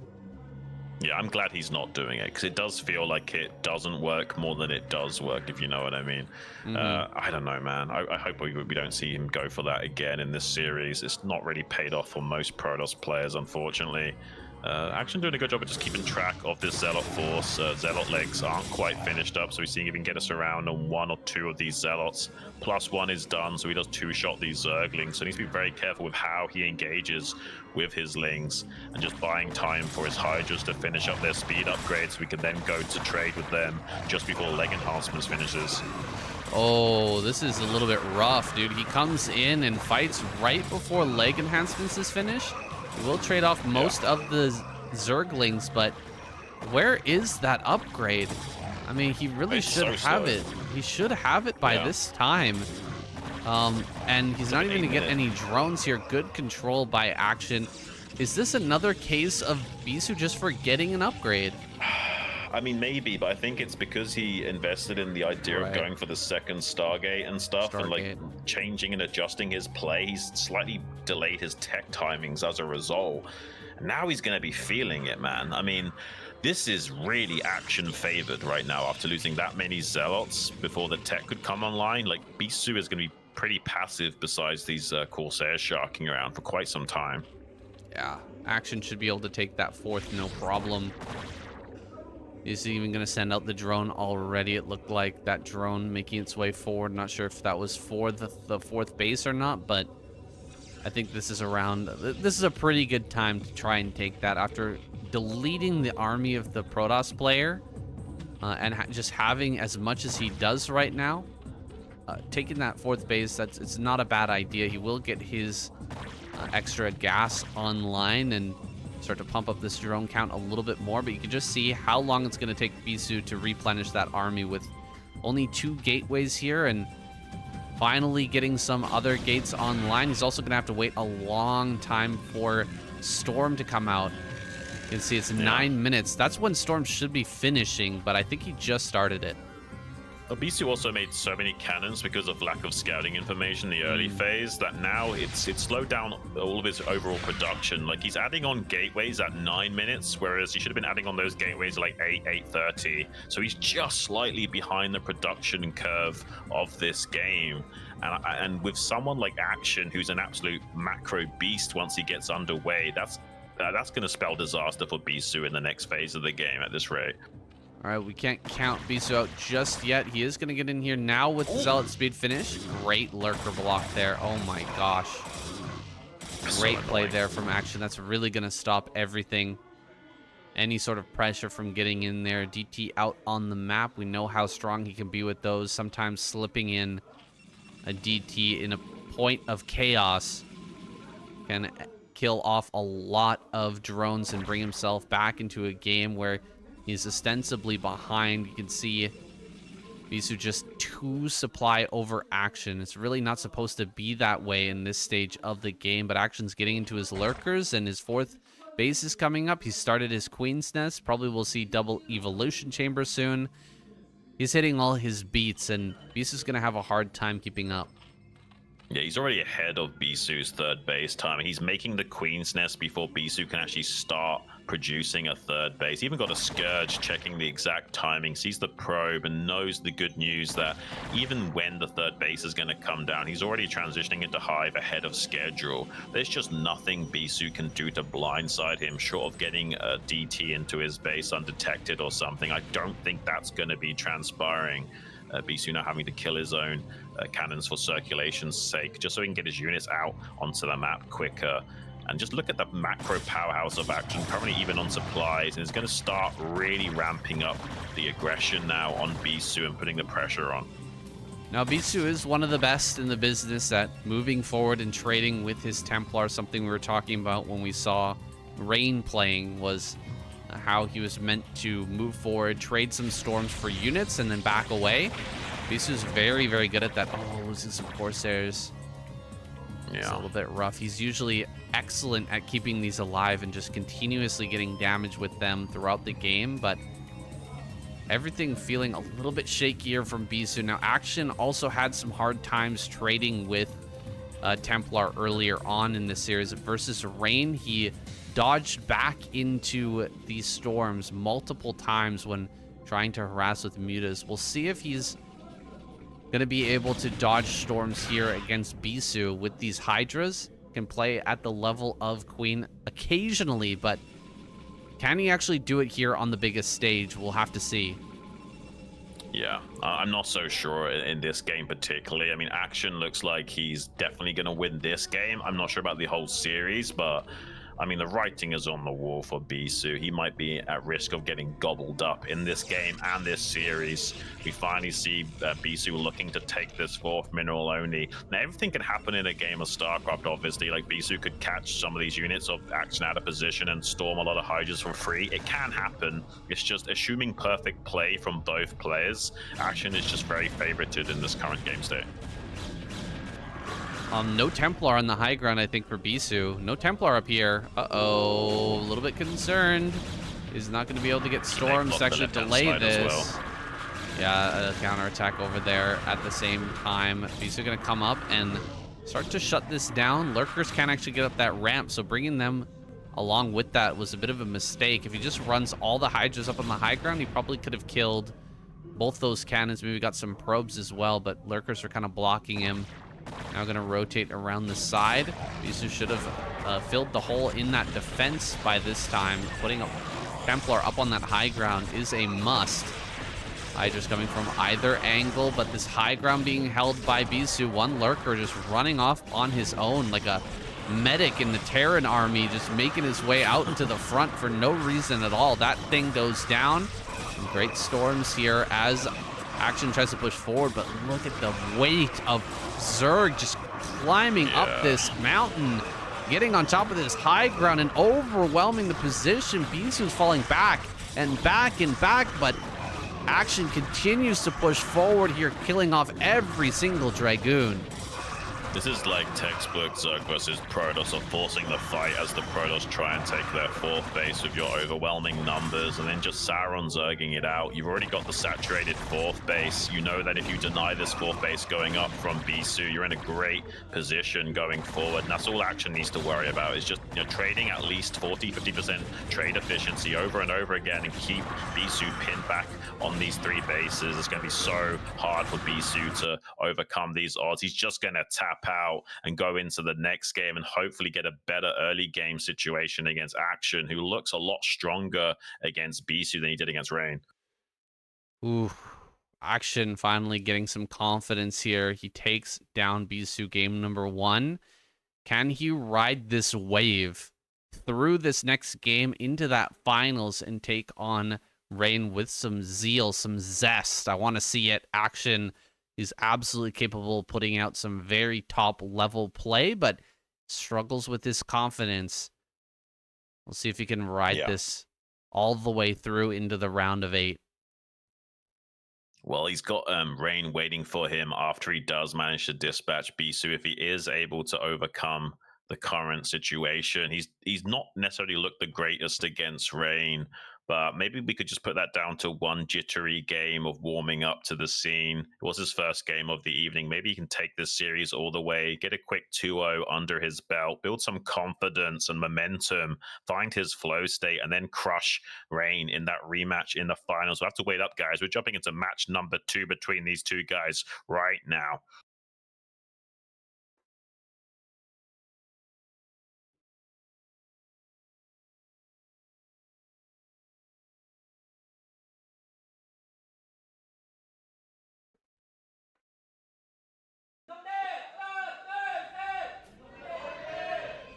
Cheers on both sides this time. Action earning some fans here tonight.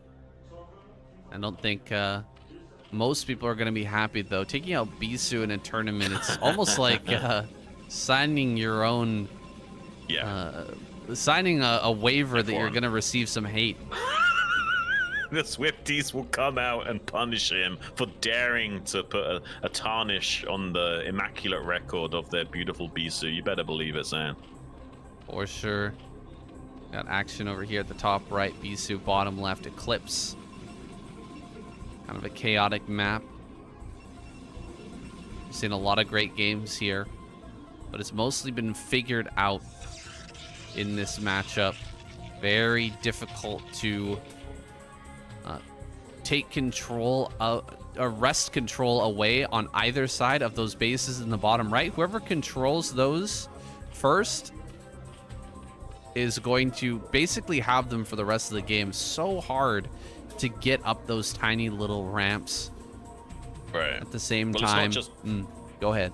It's not just getting up the ramps. It's like leveraging your units to take that while also defending your other bases. Because of how these lanes are set up, it's very difficult to come down into this bottom right pocket while keeping your other bases online on some of these other lanes. So it's really hard to split your army into two fronts like that. Can he actually get this hatchery? He will. 12 hatchery goes down. Bisu a little off on the timing there. Not able to get in time to block this. Is going to start to fake that cannon rush once again. He got some pretty good drone pulls from that last time, forcing the drones off the line for quite a while. Action again, similarly this time, keeping tabs on this, trying to make sure that that doesn't go down. Little does he know, just a zealot coming across the map. There seems to be a little bit of a mind game recently from Protoss players. Usually they weren't scouting so early with their gateway first, but now they are doing that to try and obfuscate exactly what it is. Is it a forge expanding with a cannon rush, or is it just a normal gateway coming out of it? Now, it is a forced cross map with this Eclipse, so it was a bit slow. Forge. I think the Forge in his main base. He actually is going to commit to it. So it's a double fake. It's a double mind game, saying the double bluff is going to pay off potentially here for Bisu. Yeah, he's going to build a cannon here, guys. This is crazy.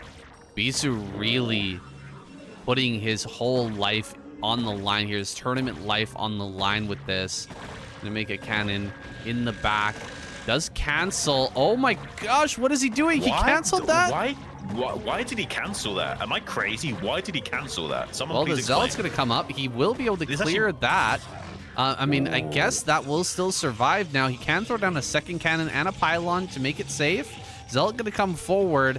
I guess just trapping the drones, or the drones back there, ensuring at least one kill. But now the cannon's kind of low. Can the Lings get back there and deny that? Zealot here at the front, taking a lot of damage. The cannon's just doing a lot of work. Can he actually kill this? He will get it. He does finish that off. Second cannon's gonna go down as well. This is crazy, Xun.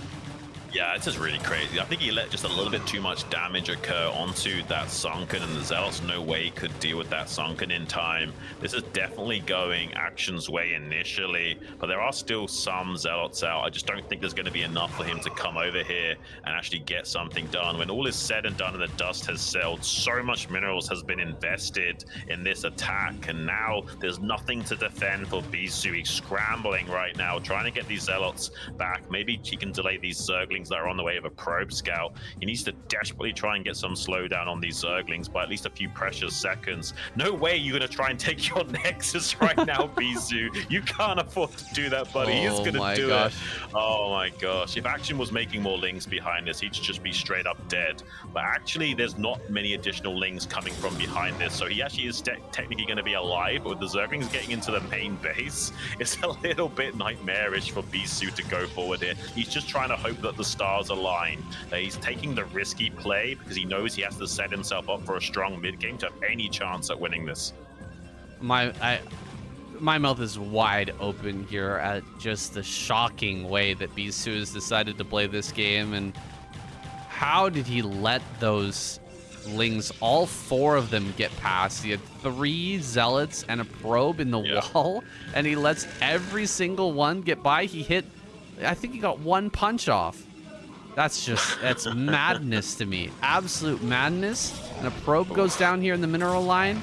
He looks like he'll get a Ling, but these are still going to remain a threat. Bisu setting up a cybernetics core over there at the front. Dude, he is just struggling so hard. Action supply blocked right now, though. 26 of 26.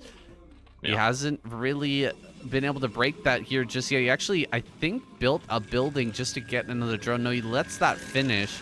Finally breaks the supply block, micring a little bit too hard on the other side of the map. It can be a double-edged sword. Yeah, the extra supply was just the third hatchery finishing up. This is a little bit problematic. I mean, he's got some Zealots to put some pressure onto Action, which is what he needs to. He has no cannon started in this wall for the time being, and speed is done. If he doesn't plug his holes perfectly, these Lings start streaming in like this. Oh no, not like this, Bisu. Come on. This is crazy. He cannot go out of this tournament in this fashion, saying it'd be kind of embarrassing to say the least. This is not what the PvZZ God should be showing us today. He is going to get a cancel on that cannon as well. He can hold the line with some good positioning of these probes, but he's struggling to plug up his gaps right now. Yeah, he's having such a hard time just putting 2 Zealots in a gap here. It's crazy. This is such a basic level Protoss thing. You have to learn how to do this immediately if you want to play this matchup. He doesn't have it perfect. Again, Lings slip by here. More Lings are going to get in as well. Running by, the probes are blocking pretty well. Actually, this time on top of it. But man, just so many mistakes here from Bisu. It's hard to imagine him winning this game, and if he does, winning the series. Yeah, I mean, sometimes that can be a good play if you're baiting the Zerglings into trying to run by, then you do a really perfect surround on them to not only prevent them from running by, but, you know, forcing them to lose Zerglings. That can be good, but I've seen more of a Bisu making some mistakes than trying to, like, do some really high-level play to catch some Zerglings for free. He has also lost that gateway, so there's no more production. Also, oh no, not another run. Like, pretty good probe block though on that cannon. There's a probe between the pylon and cannon, stopping a full surround of those Zerglings. It would have been better off just Action running into the main base there and putting on a lot more pressure, or at least forcing a cannon response. This is kind of a wild game state, but Action's not necessarily microing the best here. So actually, Bisu might have some counterplay potential. He's got some Zealots and a probe, sorry, 3 Zealots in this third base location of Action. Maybe these 3 Zealots can go to town and really start to punish the mining time and force more Zergling reaction out of Action here. My goodness, I feel like, oh gosh. Corsair goes down as well. Damn. Action really trying to get the win. He's actually thrown a lot of lings in to try and throw off Bisu, and his economy coming up behind this has not been the greatest. It's been kind of slowed down just by himself, not by any actions that Bisu is making, but by Action just slowing things down with ling production, and constant micro on the other side of the map is not allowing him to hit all of his beats. He's gonna lose an overload over here. You know, he was supply blocked earlier. Gonna get supply blocked here again, most likely. Pumps out a Hydra just to push this back. He's got Spire and Hydra's Den, and I think he's only on 5 hatcheries. It's kind of crazy. Yeah, he's trying to avoid these 2 Scourge and get the free kill on this Overlord, but so far not able to find that. Bit distracted with these Zealots at the 12 o'clock position. Yeah, I don't think there's enough damage done to the economy of Action. Action kind of slowed down his own economy, like you say, a little bit by these shenanigans, but not by enough, I don't think. When all the dust is settled, I still think that things are aligning towards being a little bit Action favored going forward. There's just been too much damage and slowdown to Bisu. It's still a playable game state though. There's no Ogre Zerg potential here with these cannons in the mineral line and the Corsair production being what it is. I think for the time being, Bisu will survive and be able to play a fairly strong mid game. I just don't know if it's going to be enough to kill Action. After losing that initial Corsair, Bisu's managed to get that count back up. Has a pretty threatening force. That's what he's well known for, is Corsair, micro and control decision making with these small armies. 5 Corsairs is bare minimum to actually fight Scourge in the air. You have to be very careful with these units to make sure he doesn't lose any more of them. Oh, a lot of Scourge coming in at this angle. Can he turn and fight this? Yes, he will go for it. Really good control there. He only takes 1 hit, kills all the Scourge, and now can look for even more Overlords. This is how he kind of gets back in this game, killing a lot of Overlords and maybe getting in there with the DT play as well. Yeah, if he avoids some of these Scourge connections, he can still make this work. Has +1 weapons on these Corsairs now, so with good micro can snipe these Scourge as they fly in, optimizing his build by cancelling a cannon there. Knows that there's no Hydra bust potential. Oh, be careful with these Corsairs though. He is finding connections on these Corsairs, but not on the same Corsairs. So 3 of those Corsairs have slightly low HP from those Scourge connections, but not actually finding a kill move on those just yet is Action. Some follow-up Scourge though may prove deadly to them. Seems like he's just going to be sewing himself up tightly here and droning up as much as he can and pumping out as many Hydras as possible. First DT is out. Gonna be looking for some damage wherever he can find it. Overlord speed is done though. Makes it so much harder to actually make that happen. Now Action's natural is pretty wide open. There's a potential here for Zealots to come in, get some good surface area on those Hydras, and then the Corsairs do their work, start to slaughter these Overlords in the air. It seems like Bisu doesn't have the numbers here, not the confidence to push into this natural, and so Action's going to be fine for the time being. Looks like he might catch some of these Overlords here. Oh, this could be big. Get a bunch of Overlord kills. Not quite. Action, good enough response there. Going to be able to push these away, and that's a lot of Hydras coming his direction now.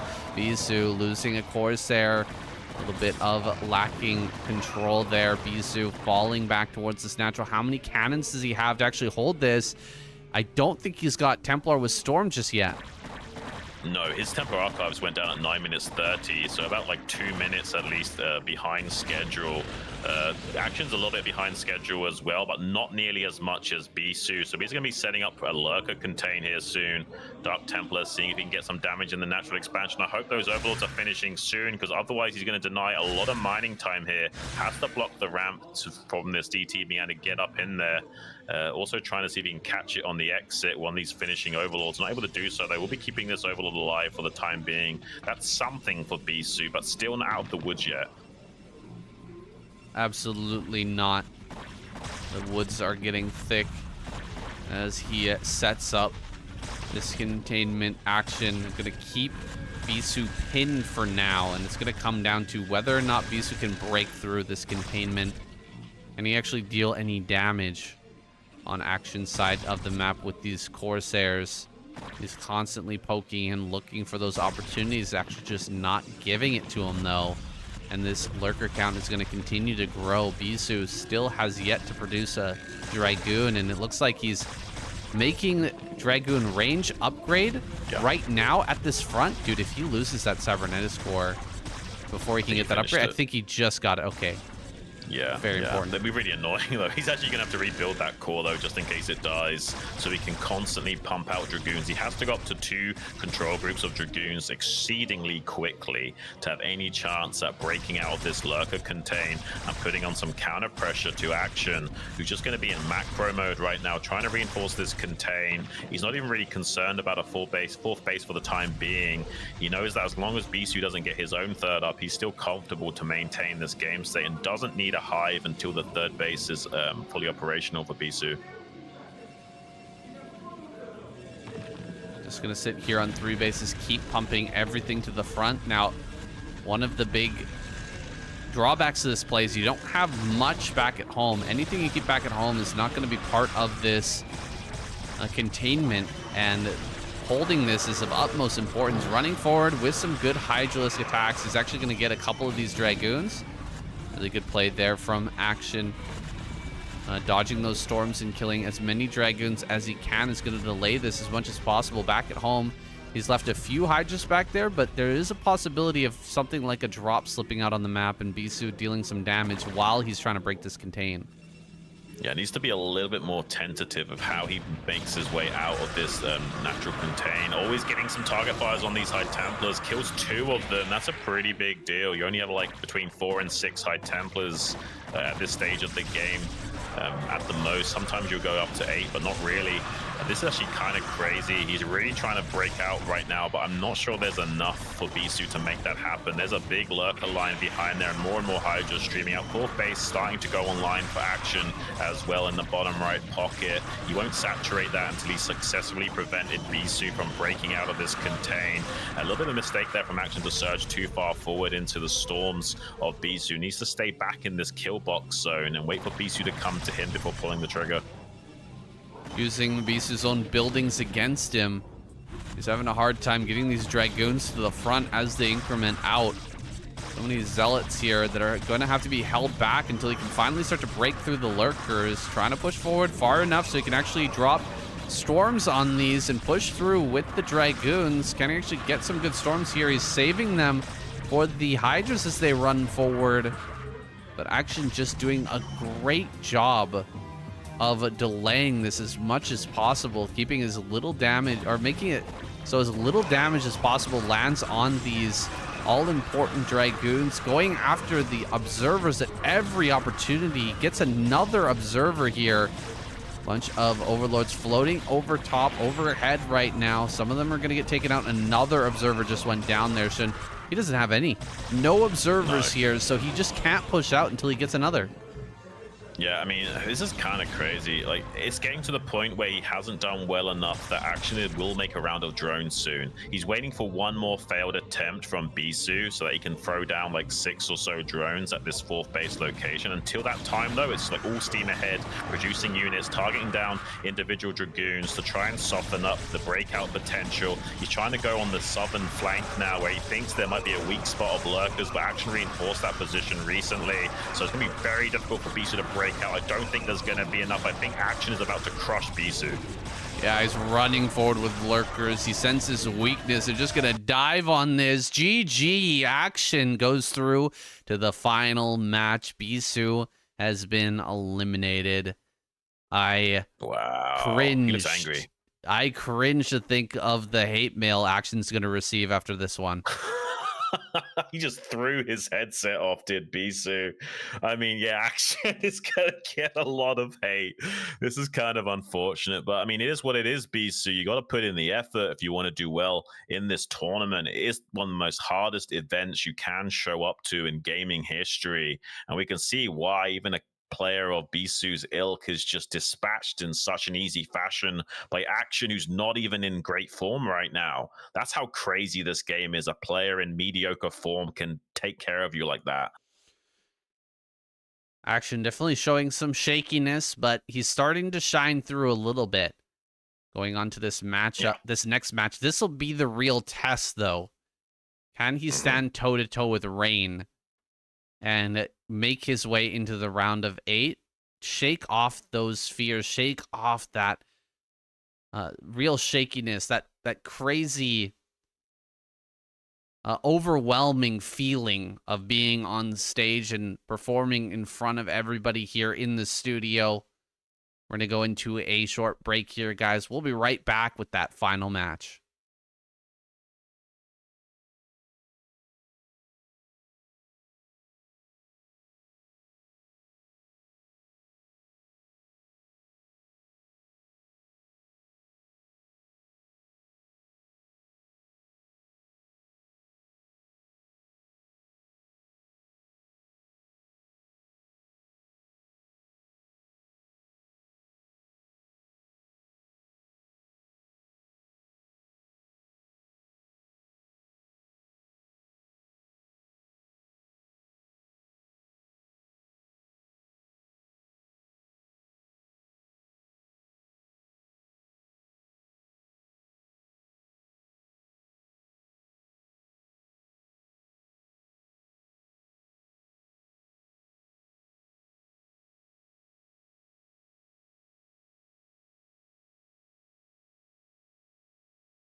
It all comes down to this, guys. Rain is ready. He's in his booth. Action. He's got that momentum behind him, riding the wave off of the victory over Bisu. That quick 2-0. His real challenge starts now, though. Rain is here. Obviously, unhappy with his performance against Zero, looking to seal the deal now and get into that round of 8. Oh, absolutely, Saiyan. I mean, once upon a time, we're talking 2019, he did take out Action in a third-place decider match all the way back in ASL Season 8, 3-1. Can he get a repeat of that performance here and dominate Action so that he can break through into this round of 8? It's been a long time coming from Rain to actually live up to his hype. We're almost ready for that now. Both players in the booth getting set up. The first map is going to be Eclipse. We see another ban of Death Valley. Everyone's pretty much been banning this map except Rain, who banned something else this time around. But hold on, guys, because we're going to be jumping right into game number 1, the finals match, ASL, round of 16, Group C. Let's get it on.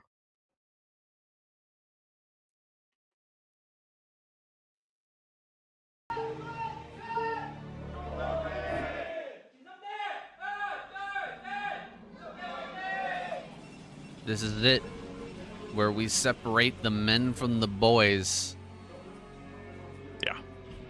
Action, spawning bottom left, Rain top right.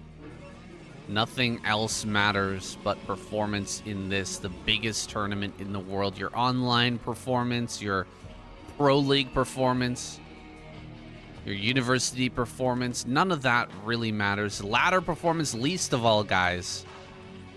Everything comes down to this. This is where it truly matters. And who will show up today? Is it going to be the Rain that we know from his ASL victories in the past?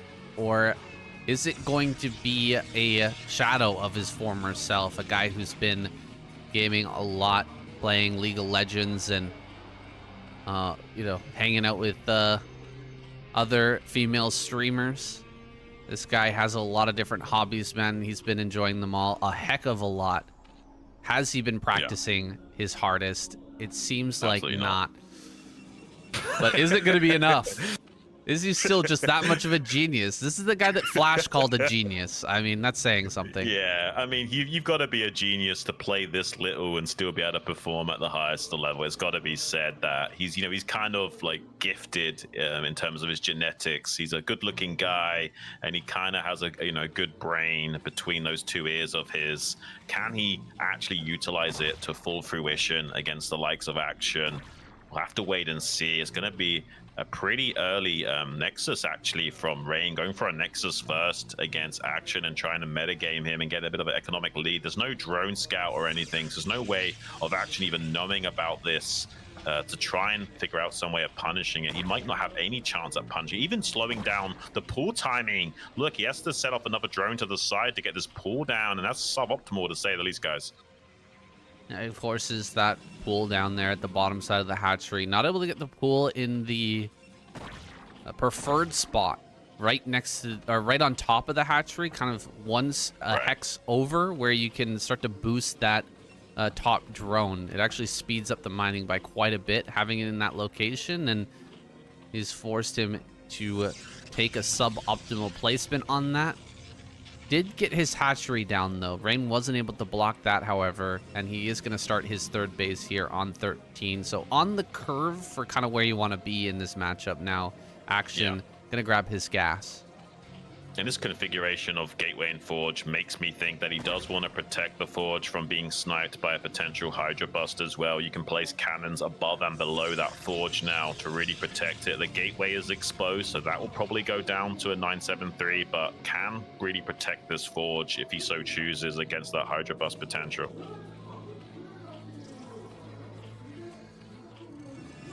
Keeping this probe alive as long as possible. He really wants to find out we're going to see a cannon bust or a Hydra bust or not. Cannon bust. That's a nice name for a cannon rush. Cannon bust. I'm going to coin that term. That's my move. That's my Ogre Zerg gamer So you can know me for, rather than tasteless ogres or gamer. That's definitely some Zerg Make my bias there. mark. You think cannons are so OP, you consider it a cannon bust. Lair here in the natural, trying to obfuscate a little bit because this probe is getting so much good scouting information. However, Rain, sensing something is off here, that the gas must have been spent somewhere, gonna send that down to the natural. He knows everything. Yeah. This is kind of funny. I mean, we got a Nexus first that can't be punished. It's honestly going to be interesting to see how Action plays from behind. So often you have to do this when you don't identify the Nexus first for so long. There's just nothing you can do but play from behind as Zerg. Usually that is the best order of call. It's not really ideal to make too many decisions based on being behind in this matchup. Sometimes you can get away with a bust timing depending on what it is, but usually when it's a Nexus first, you're just going to be behind. Ooh, nice catching of that Scout Probe, even without speed there. That's a small victory for Action going forward. Might put a little bit more pressure on Rain, not knowing how much is coming across the map from him. This could be a bust timing, even though it's not. Also, it could be a 4-hatch Hydra play. That would be a potential here from Action. I just don't think he's going to pull the trigger on that. I think it's much more likely just going to be a normal standard macro game of playing from behind. I think Rain kept that alive long enough. He saw the layer in the natural and saw the number of lings and all that good stuff, so he knows that any sort of bust timing is going to be out of the question here for Action. We'll just be preparing bare minimum here, 2 cannons, and we'll get this Corsair really out fast to confirm. archives. Very fast archives, yeah. He is going to possibly put out some DT. DTs to Yeah. start to put the punishment on Action. Will he have Overlord speed in time, and will his reactions be quick enough to block this? Yeah, I don't know, saying it's going to be tough to call. I mean, with Nexus first, it just makes everything such a more explosivity in terms of the power scaling that you can go down as Protoss, and you can pretty much do what you want. And it's just down to whether or not the Zerg is going to react perfectly to that. You see the second gateway in the natural slightly far back, was kind of obfuscating this tech timing a little bit. And Mini does these kind of style of plays where you get faster tech off of early 2 gateways, weapon production, and put some pressure out onto the Zerg early on here. It's very likely that there's not an Overlord in position to deal with this first Dark Templar at the 3rd. Dark Templar making its way forward. Can he get in there and deal that damage? Action may not be properly prepared for this. He's trying to sneak out as many drones as he can, and he's under defended at the moment. No Overlord. I think one might have just popped finished. there. Just Yeah, popped out. It did say, and so he's going to be safe for the time being, which is really lucky for Action. Everything is lining up perfectly, or it might not even be lucky. He might have had this mapped out where he knows the DT timing and delays making Overlord at that 3rd base for as long as possible so the Corsairs can't harass it. And as it finishing just as the DT would arrive, if he has mapped that out, that's really impressive play from Action, really understanding the possible build order trees from both sides and how to navigate them flawlessly. Rain not going to be able to get in there for the time being, but he hasn't revealed the DT just yet either. So there's a possibility Action starts to move out and leaves too little back at home to actually defend this. Zealots are going to make their way out onto the map now. Hydra's heading this direction, though. How long until Zealot speed is finished? These 2 DTs shouldn't count them going into this 3rd base. There's only 4 Hydras. He can actually break this. Yeah, he can kill these Hydras if he doesn't micro them perfectly, and he won't micro them perfectly. He's too distracted microing on the front right now, trying to break these cannons. Storm is not quite finished. He might be able to actually do this. There was a very fast Templar Archives, but he didn't get the tech. The energy's just now online to start storming, but he's only got 2 storms available to him, and all the probes are kind of in the way of the Hydras. There's not really good target firing on where to place these storms with how spread out the Hydras were. He now will be forcing out some storms by diving on top of these cannons as well, and target firing down one of those Templars successfully. He has the energy to storm, but hasn't stormed yet, so it makes me think that the tech timing was a little bit slow. He didn't quite get that storm upgrade, even though he had a very fast ton for Argos. Just wanted to put some pressure with those Dark Templars, so still Action getting some value from this bust. Well, even though he does kill all of the cannons and some of these Templar as well, I think this is definitely starting to favor Rain. So many drones were killed at that third base. You can see he's barely mining at that location. The 2 DT stab there actually doing massive work. Now we've got to have Storm. Okay, there it is. Storm is done. With this number of Zealots, plus a bunch of Storms and 3 cannons, I think he holds. Action can't break through, and he's got to re-drone. This is looking really bad for our Zerg player, man. The wind has really been taken out of the sails for him. Busting through the natural is good. Killing off those cannons is great, but if you can't finish the Protoss right there and you're taking any damage on your side of the map, Protoss can just recover. They can seal up that natural and start pumping out more and more units, and Action is being forced to make units now. He can't stop. He can't just not make Hydras and start making drones. That will just result in him getting bowled over. So he's stuck between a rock and a hard place, trying to get a few drones out here while the Hydras are trying to deal with these Zealots. He tried to match the number of Hydras to this clutch of Zealots running around the side. I don't know if it's going to be enough, Xun. Yeah, he also supply blocked him temporarily with sniping an Overlord, and the Zealots running into the third base saying there's nothing here to deal with this. He's going to have to just get the drones out of dodge, or at least micro them around a little bit. Even targets down this evolution chamber, which is a pretty nice idea from him. He's not able to get on top of the drones, but he can get the tech timings and deny these upgrades from finishing or Action, which will make him trade better and better as the time goes on. Even getting some Zealots out into his natural expansion to kill a drone or two and force some lost mining time. Action is in a good game state, but he's taking too much damage at the moment. Like, he's got enough stuff, but the stuff is kind of being harassed, and there's not really much he can do to scale well against Rain while dealing with this much harassment in the early game phase of the mid-game state. This is really worrisome, actually, for Action. He can still take this game from Rain.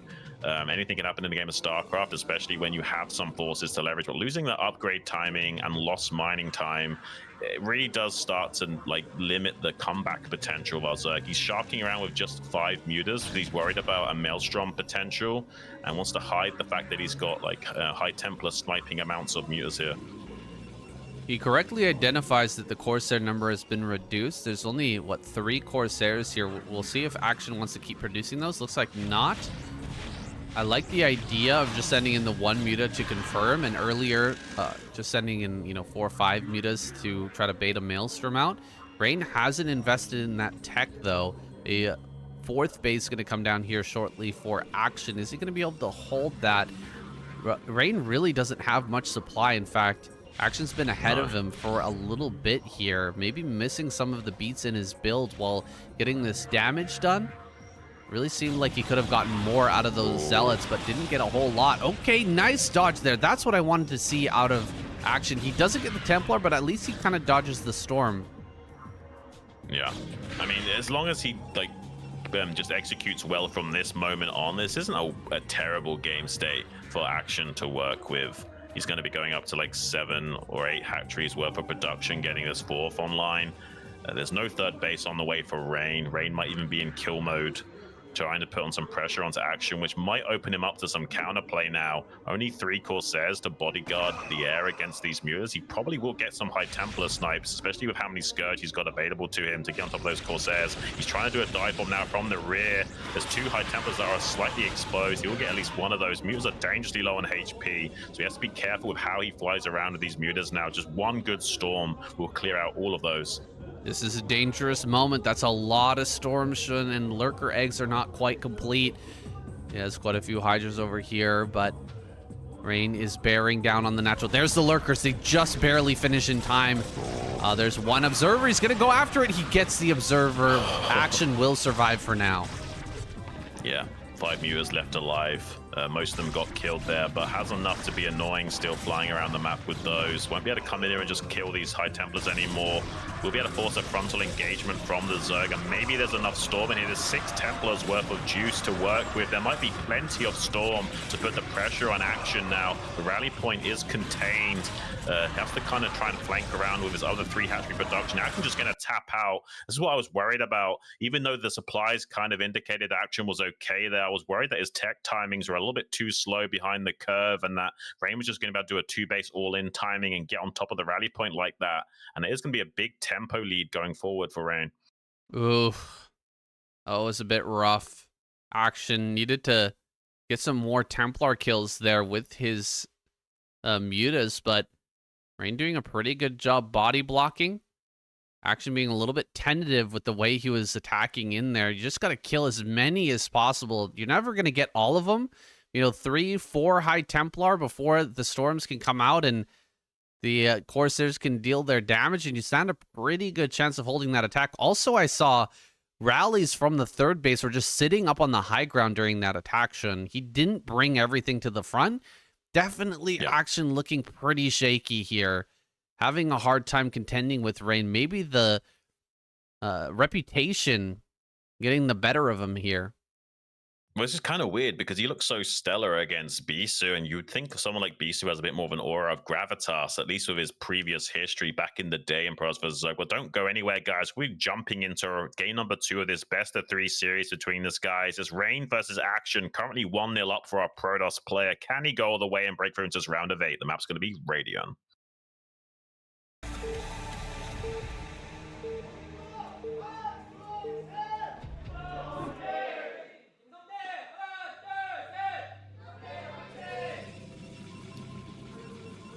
Here he is, Rain, spawning in the top left-hand corner. Action over in top right. Game point now, and it's potentially the last of the series, the last of Group C. So let me take a moment here to plug the Patreon.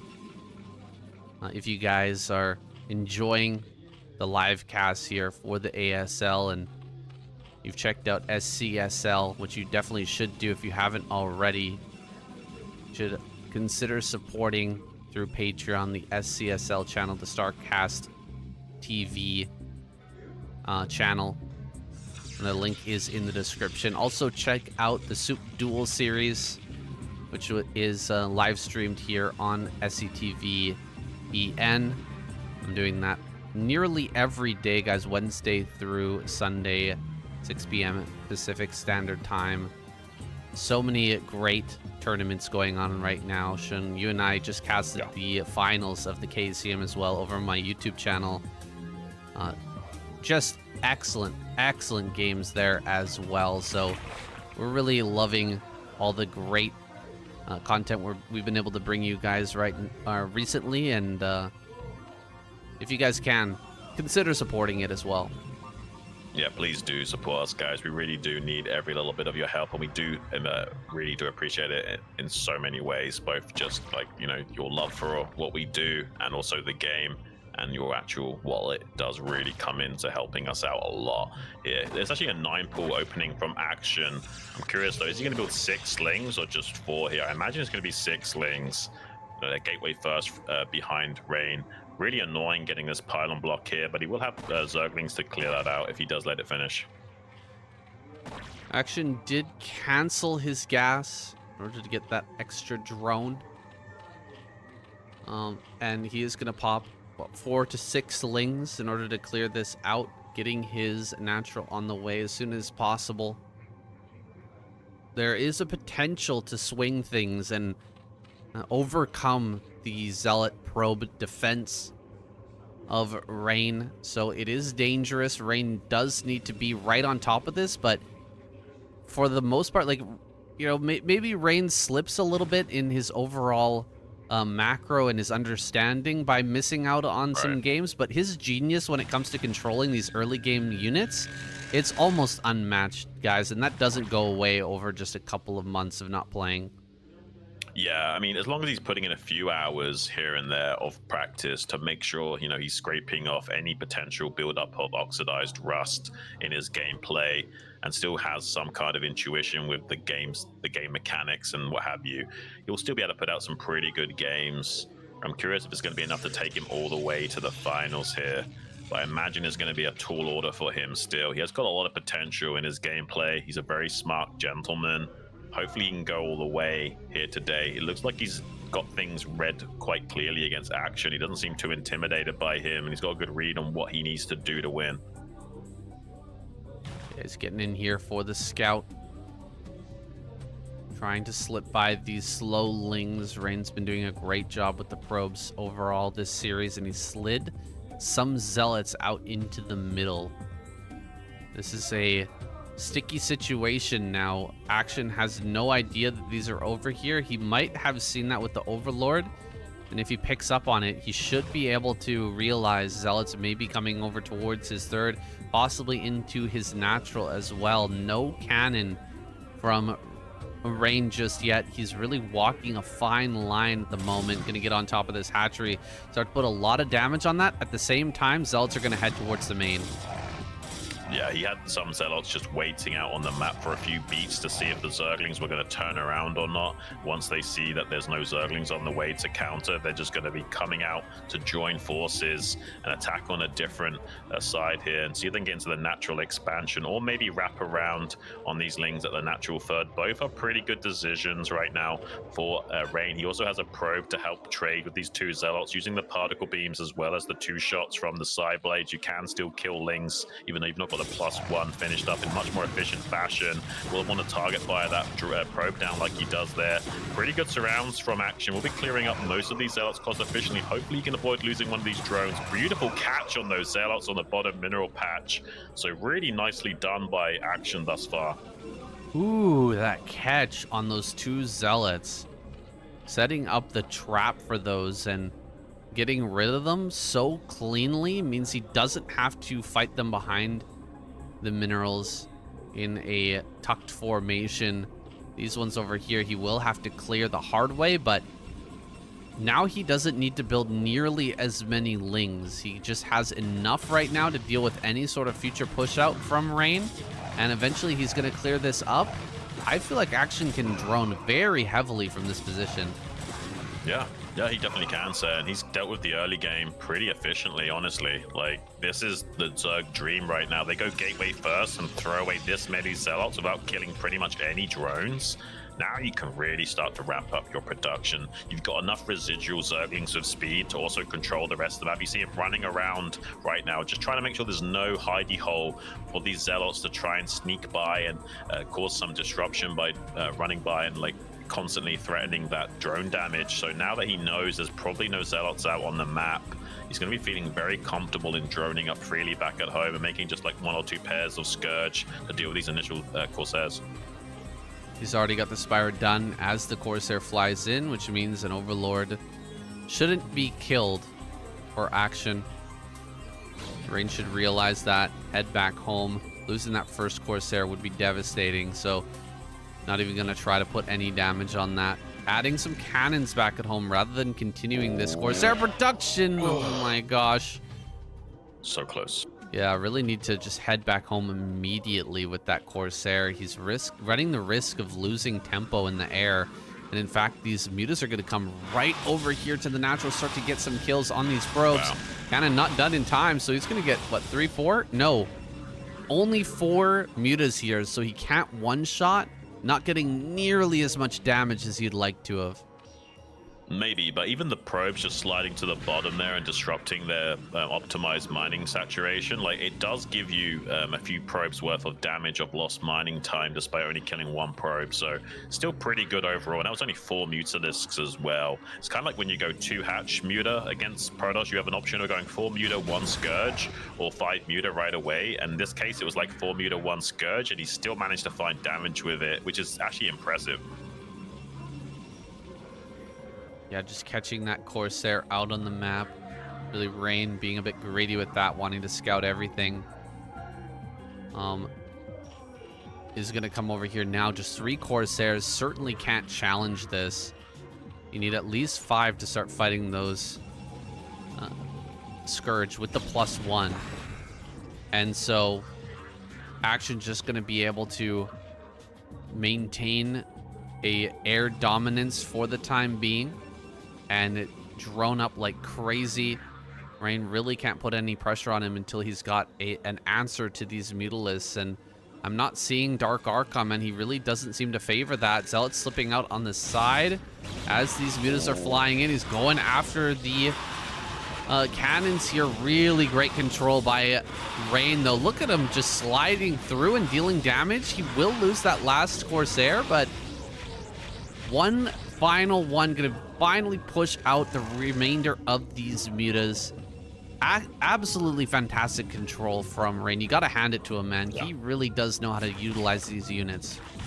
Absolutely, saying he did a good job there. It's actually Rain-sided that trade, how that transpired. Did get a couple of those Corsairs, but killed quite a lot of Mulists, and he sacrificed a couple of cannons to do so. Unless somehow there was an Ogre-Zerg follow-up to punish the main base afterwards, that's still very favoring Rain going forward. It does catch this Dark Templar though, and gets the snipe before it could barely get out of range of the Overlord vision. A little bit of residual vision playing into Action's favor there, and managing to snipe that just on the last possible frame. Now going to be sharking around the map. Sees the... Oh, he's guessing some Hydra's caught out of position. It's not too big a deal as long as none of them get body blocked in. Doesn't want to lose any units for free at this stage in the game. He's got enough defenses back at home to prevent any kind of crazy bust timing from Action. So I imagine we're going to be seeing a very traditional game from both players from this point onwards, because neither player is going to want to risk trying to be aggressive right now. Still enough mutas here. He actually remade some of these, knowing that there's a possibility no more Corsairs were created. He's got one Corsair. That leftover Corsair is going to come up into the main. The Scourger here, though, to defend. And that Templar is going to end up going down. 2 Storms are casting. Doesn't get really any value out of that. 3 Templar are going to go down. Wow, this is going really Action's way. Rain underestimating the Mutalists. After killing off quite a few of those, he just discounts Action making a bunch more of these. That was a big mistake. That's a pretty big mistake. That was the only reason why that play could have gone Action's way, like I said before, is if he does a follow-up air aggression Ogre-Zerg play of just keep coming in here with more and more Mulists and Scourge and kind of give a false sense of security to Rain. And that really did come to fruition, and that's actually pretty huge now. I mean, as long as Action doesn't take any damage to the Zealot move out, he's going to be feeling pretty happy about the way this game is going. And I mean, he does have to split this train of Zealots in half, or the Mutalists would have too much of a field day chasing those down. I don't think he's going to find any damage with these, though. This game is definitely Action favored. Only 4 Zealots making their way into this third base, and such a nice Sim City there. Hardly going to find any damage. Coming down now towards this 4th. Hasn't scouted that just yet. Will see it now with the Zealot, and it's got to be feeling a little bit hopeless in this game. Already behind in supply, and Action is hitting all of his beats. He's got great control in this situation. Rain does stabilize, but how is he going to be able to trade well against Action, who's already making his way into the late game? This is where he thrives, man. This is where Action wants to be. Solidly moving into a late game position where he can really start to utilize his strengths. Yeah, he's a very aggressive macro Zerg. Once he gets all of his cylinders firing, you better beware. He's going to come for you. He's going to be forcing Rain to just run back to the safety of his cannons and Templars. Oh no, another swing into the main base. Going to be picking up at least 1 Templar kill. Those cannons are also exposed. There's not enough anti-air here to deal with this. A little bit of a frustrating situation for Rain to have to contend with. He's evacuating his main base now. These Mutalists are going to get a few of these probe kills on the exit. He does feel a lot of pressure to react to this and go for a counterattack and try and punish Action, who's invested so much gas into these Mutalist forces. Action, though, is responding correctly, pulling his own forces back to a more defendable position, and has his Mutalists swing back around to maybe pounce on these High Templars that are now exposed on the map. Oh, these Templar. So many Dragoons here, but Dragoons are just not the antidote to the Mutalist play. Dark Archon or a big group of Corsairs is what is generally used. Rain just not... He's not up to date on that. He's not up to date on this deck, and he's not bringing out the Dark Archons. That might be his downfall. He has managed to get some Templar to the front lines, so he's got potentially, you know, 2 storms, maybe 3 storms. Oh, no. Dive into the main again. Oh my goodness. Yeah. Action is going to get so much damage here in the main. And Rain just going to pull the trigger. How will the storms land here? That's a lot of Zealots coming forward.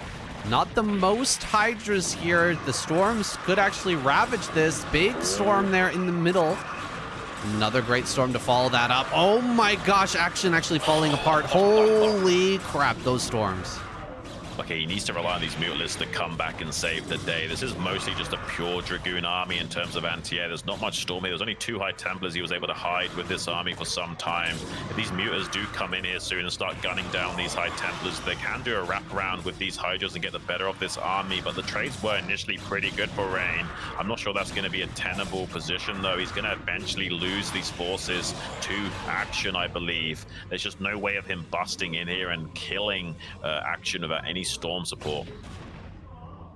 Oh man, Rain really needed to get on top of some hatcheries here, take advantage of the wins that he got, but he kind of pulls back away from everything. The Dragoon's not going to be leveraged to start taking out that production. That's when things really start to get out of control for the Zerg, is when you just start losing stuff as it's popping out of the hatcheries. Muta's moving in to kill even more probes back at home. Rain losing so much economy trying to hold this with Dragoons.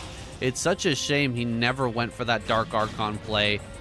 Still not building any Corsair. Still not building even a regular Archon would make me happy right now. Shouldn't anything to actually put some splash damage on these. Right.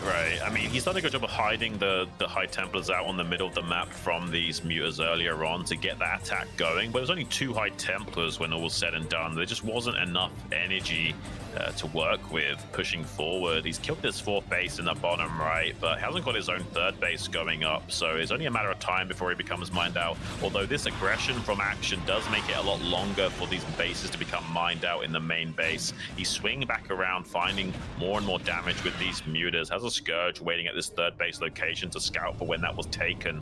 He's just sharking around for more potential damage with these Mutas. Any High Templar snipe right now is just icing on the cake.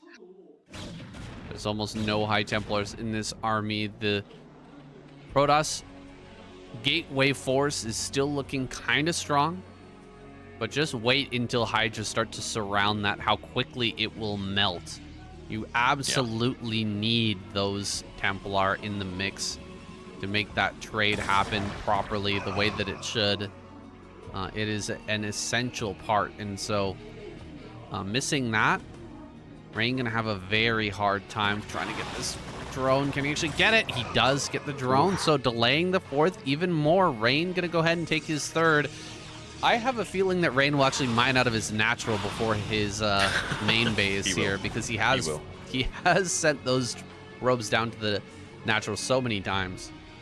Yeah, he definitely will say. There was a little bit of slowdown mining in the natural, but not nearly enough to prevent that from occurring. He will be probably mined out in his natural at least a minute, maybe even before his main base is, which is kind of funny to think about, but that's just the way the game has gone.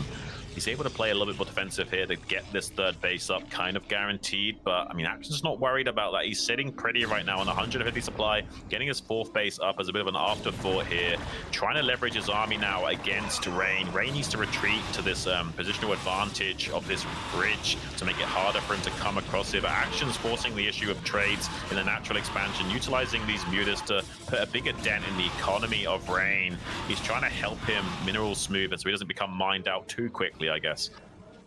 Forcing those probes away for the time being. Consider the minerals smooth, Xun, because he is lacking on those probes now. Not able to fully saturate any of these bases, it seems like. More Mutas moving in to this natural. He's going to go for maybe some snipes on the Templar. They're right there. Oh, another great storm. All right, not dealing as much damage as I thought. Rain's starting to push out on the map. I haven't seen him dive on Templar for a while. How many storms does he actually have? This army is looking pretty scary. Still, 40 supply advantage for Action is pretty wild. And he doesn't have many drones, Saiyan, so that is a lot of army supply right now available for Action. It's kind of insane how many Hydras he's been able to produce. I hope he's got like 8 Templars worth of Storm, because that's probably what he needs. Oh no, he's out of position. He's going to kill this 3rd base for free as well. By the time Rain gets down here to deal with that, he is killing Action's 4th hatcheries. There's some compensation, but it actually affects Rain a lot more than it does Action, losing this 3rd base and the probes there as well. Some pretty good storms on some of these isolated Hydras, but if he does get the kill on this Nexus, it's going to be a little bit annoying for Rain to have to deal with. In fact, Action's just prioritizing the probe kills because he knows how low of a worker count that Rain has right now. This is mostly army supply, what you see on the screen for both players. There's not a lot of workers for either side. There's like maybe 20 workers max for Rain right now. It's kind of crazy. Well, what does Rain have? Just a massive army. That's it. He's probably got like, not a joke, 90 supply worth of army that he can leverage in an attack. If he tries to sit back and reprobe, make more workers, I think he's going to lose this game. He's got to attack now. Storms go down. He's Mutas are driven back. It's going to come in and kill the probes. Dude, there's like 10 probes left at this point. It's crazy how few probes there are. And he's getting in here, killing some of these High Templar. Getting those last few kills is actually sealing the deal here. Rain has to make this work with one push, and he's just lost a bunch of the utility out of this army. Yeah, this is his last holy hand grenade that he's going to try and toss over to Action's side to see if he can make it work. But look at these High Templar being sniped by Action with the Willis force just as the attack comes in. One beautiful storm is enough to maybe get something going, but that's all the storm he's got. The other High Templars are being cut off by the Mutalisks that are remaining. This is great play from Action. The Hydras are trading pretty good at the front. He needs to bodyguard these High Templars to get them to the front. One storm is able to be leveraged against the Hydra cone. It's just not enough, saying there's just so much waiting in reserve for Action. We are going to be having a game number 3 between these two guys, and that's a big tempo shift for Action. Huge tempo shift here. The Mutalist play came in clutch. Where are the Dark Archons? Get Best in here. Call them up, Rain. Get some pointers. For the love of God, what are we doing? Maelstrom is such a good spell. That's such an underrated unit, man. Even one Archon just to help out, right? How much damage can an Archon do when you try to go for a dive like that? Bodyguarding those Templar with some splash damage. He tried to be super greedy, just keeping all the Templar in their original form to utilize Storm.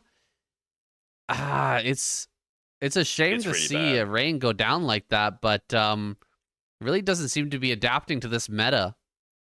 No, and he was relying on cannons so much for his Muta defense, and every time he was morphing in a new fresh round of cannons into his main base, Action was just ready to pounce on top of those. Like he had the clocks internalized and knowing when to come in for round 2 or 3 over and over again. But don't go anywhere, guys, because we're jumping into game number 3, the decider match between these two guys, Action versus Rain.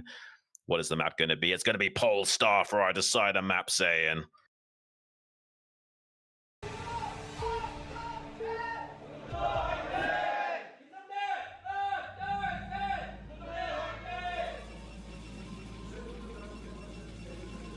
Rain spawning up in top left.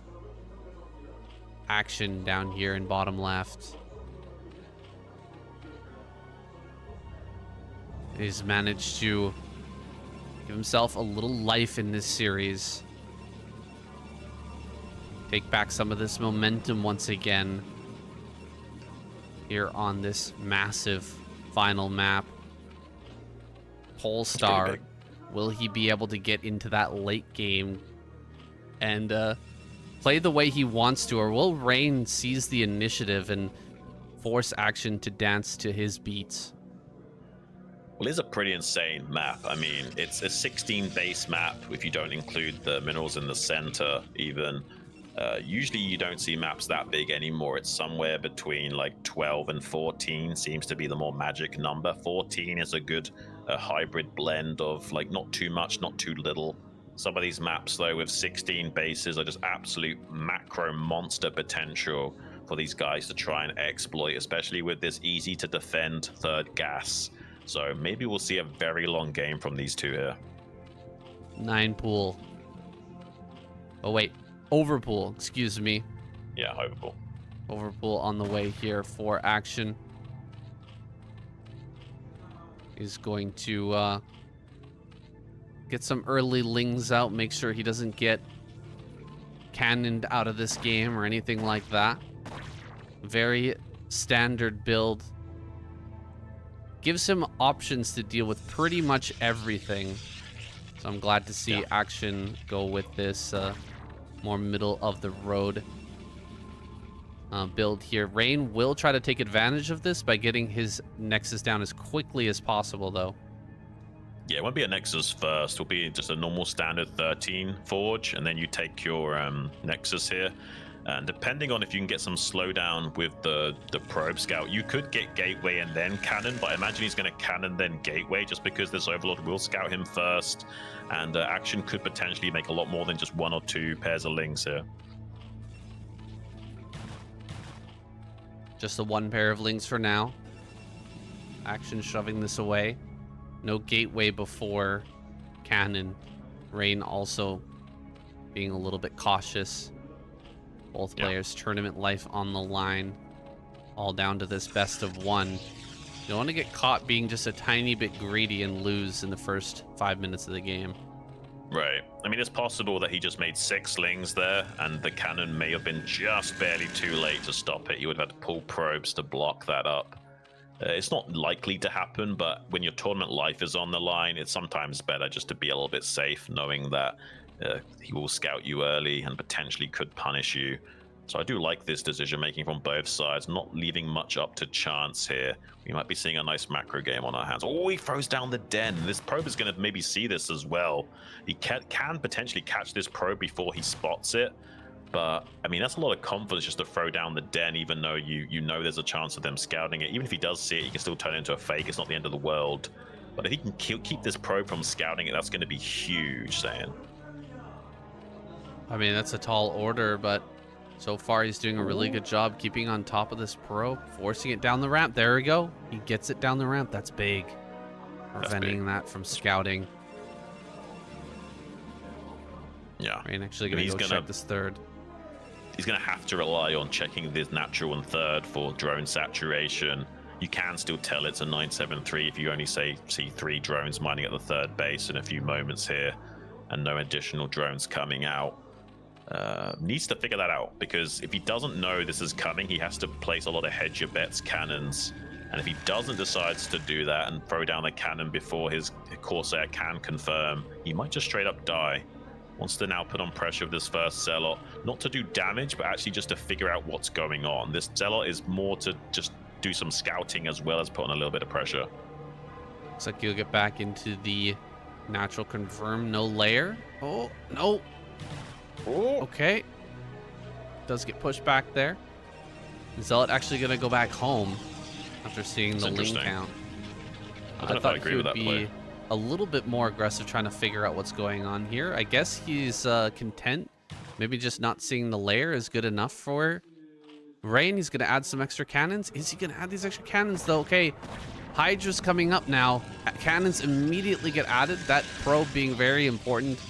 Not going to make a Corsair here back at home. Just going to save all of his money to try and pump out these cannons as quickly as possible. Get a couple Zealots here. This is scary, Xun. Very scary indeed. These at any level, every level of play, the Hydraless bust is super frightening. Right, it's the highest win percent for Zerg in this matchup, mainly because on the ladder, Protoss players just don't know how to scout and react to it appropriately. But even at the pro level, there's a lot of beefiness to a play like this.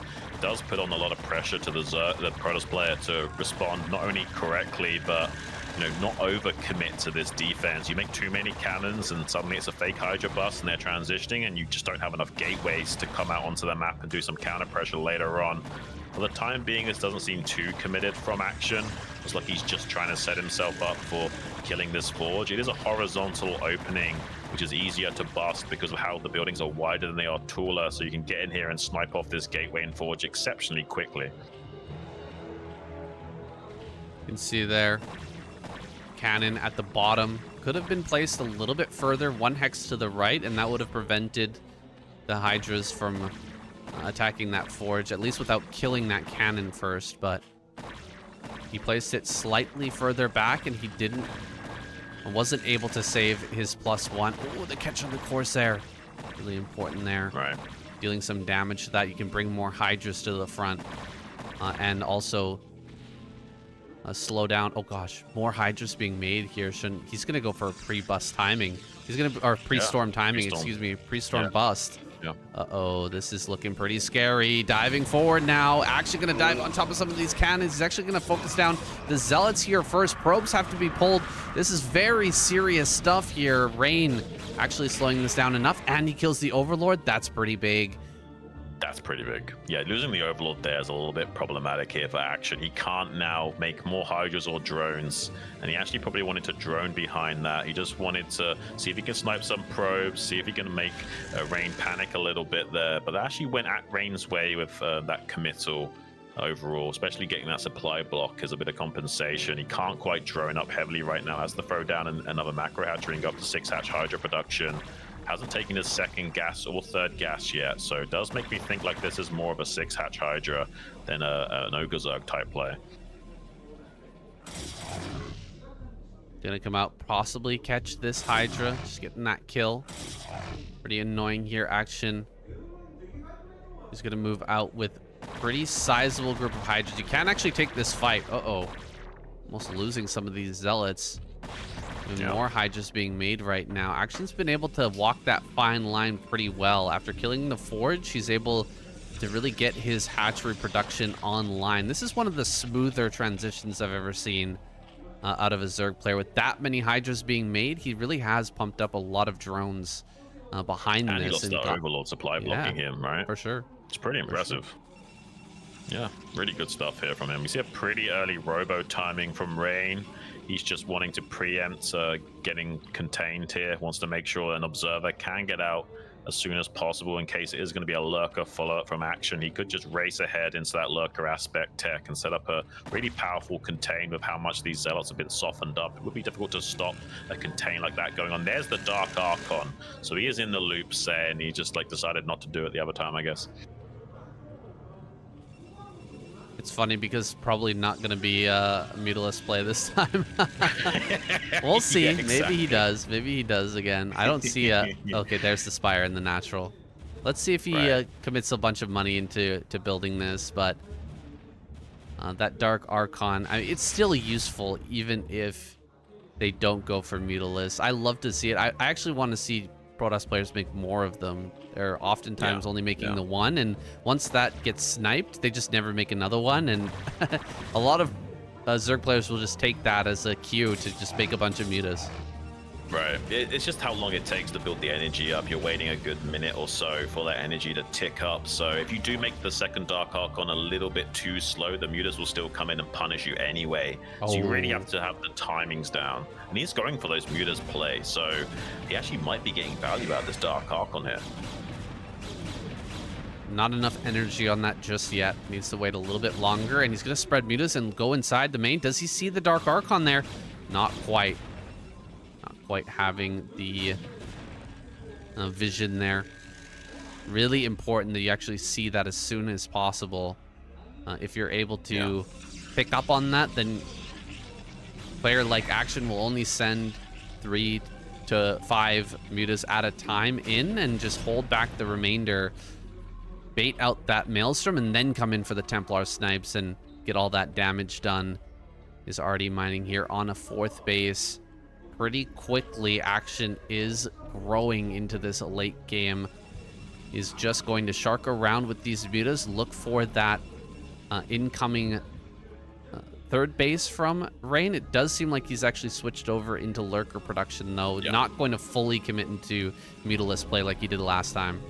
I love this from Action. It's exactly what I want him to do. Just like kind of fake an krrrzzz with like initial 5 mutas just to kind of put the pressure on Rain and maybe even bait out the Dark Archon. But really the committal was into this lurker play.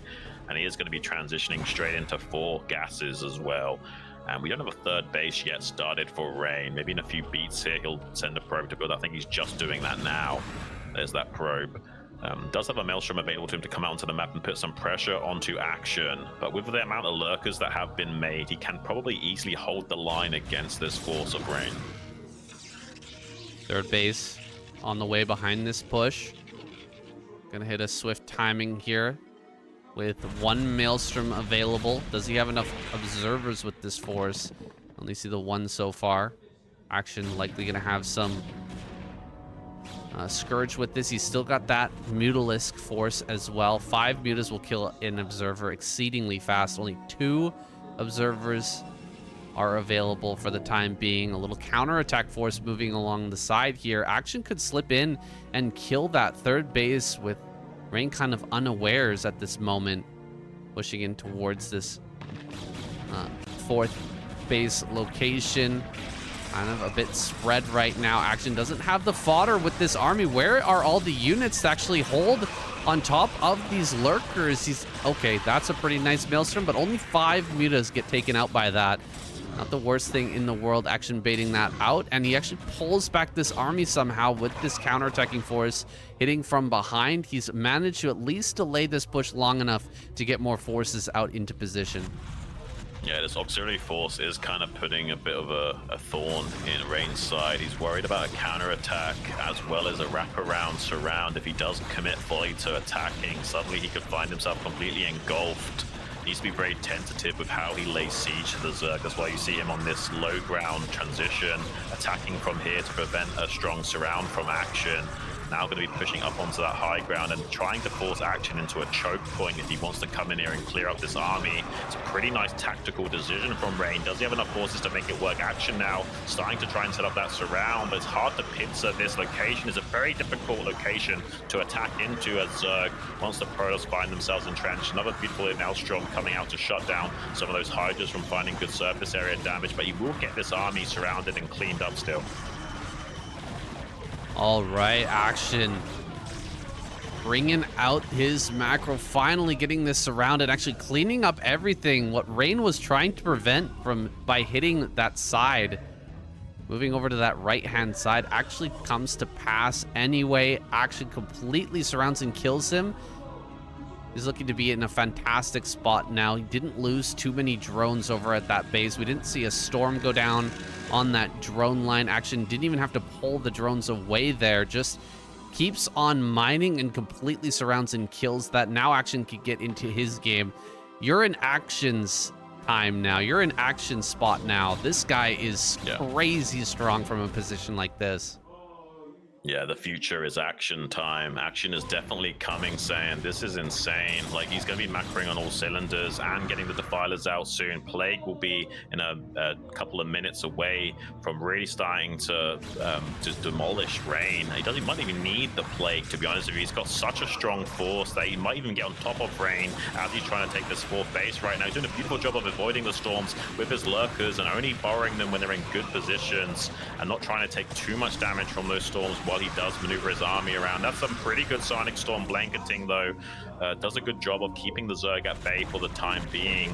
But I imagine it's only a matter of time before Action starts to start knocking on the door here at this 4th base location.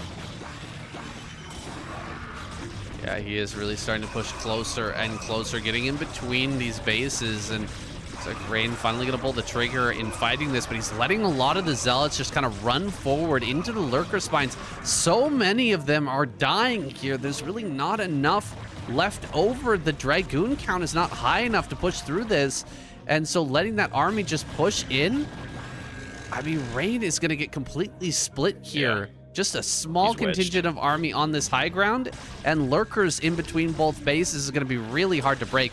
One storm up this high ground, no, doesn't even have energy for that, so just running up this high ground with a bunch of lurkers, he may be able to break this.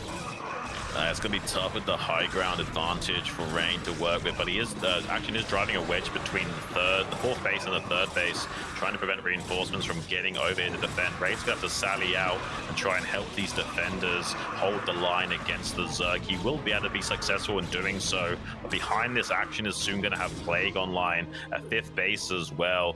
Like, Action is just doing what he needs to cement his position and defending by attacking at this present time, and he will be able to transition into a very strong late game against Rain, who isn't really able to come out onto the map for the time being. Oh no, he's going to maybe get some High Templar snipe. He's not careful. Luckily there's enough Zealots to buffer against that. Losing anything for free right now, or he's going to still lose his Templars. Jumping on top of the Templar, getting that surround. He's going to get 1, 2 go down. Rain did a very good job at defending that counter push from Action, preventing him from really splitting those two bases apart. Now he's got 4 bases mining. He can start to move these probes, which have just run out of minerals to mine over at that natural. Over here to the top center while pushing into this base. He's in danger of getting completely surrounded and killed once again, though. That lurker egg on the high ground preventing him from running up there. Lurkers coming up from behind. Lings coming up from behind as well. There's a few more lurkers that just hatched up here, but they're not burrowed. Uh-oh, action not having those burrowed on the high ground. Some zealots running by into the natural as well. Rain creating a huge amount of chaos, actually, and Action just going to abandon the position. He's going to go for a counterattack. This is a really dangerous moment here for Action. If he doesn't do anything with this counterattack and loses this base, he's going to start to fall really far behind. Yeah, it's a little bit problematic for Action to deal with this. It looks like Action wants to go on the counter-offensive after all is said and done. He did kill a sizable amount of Rain's army, and the rest of it is still kind of isolated in this bottom right pocket.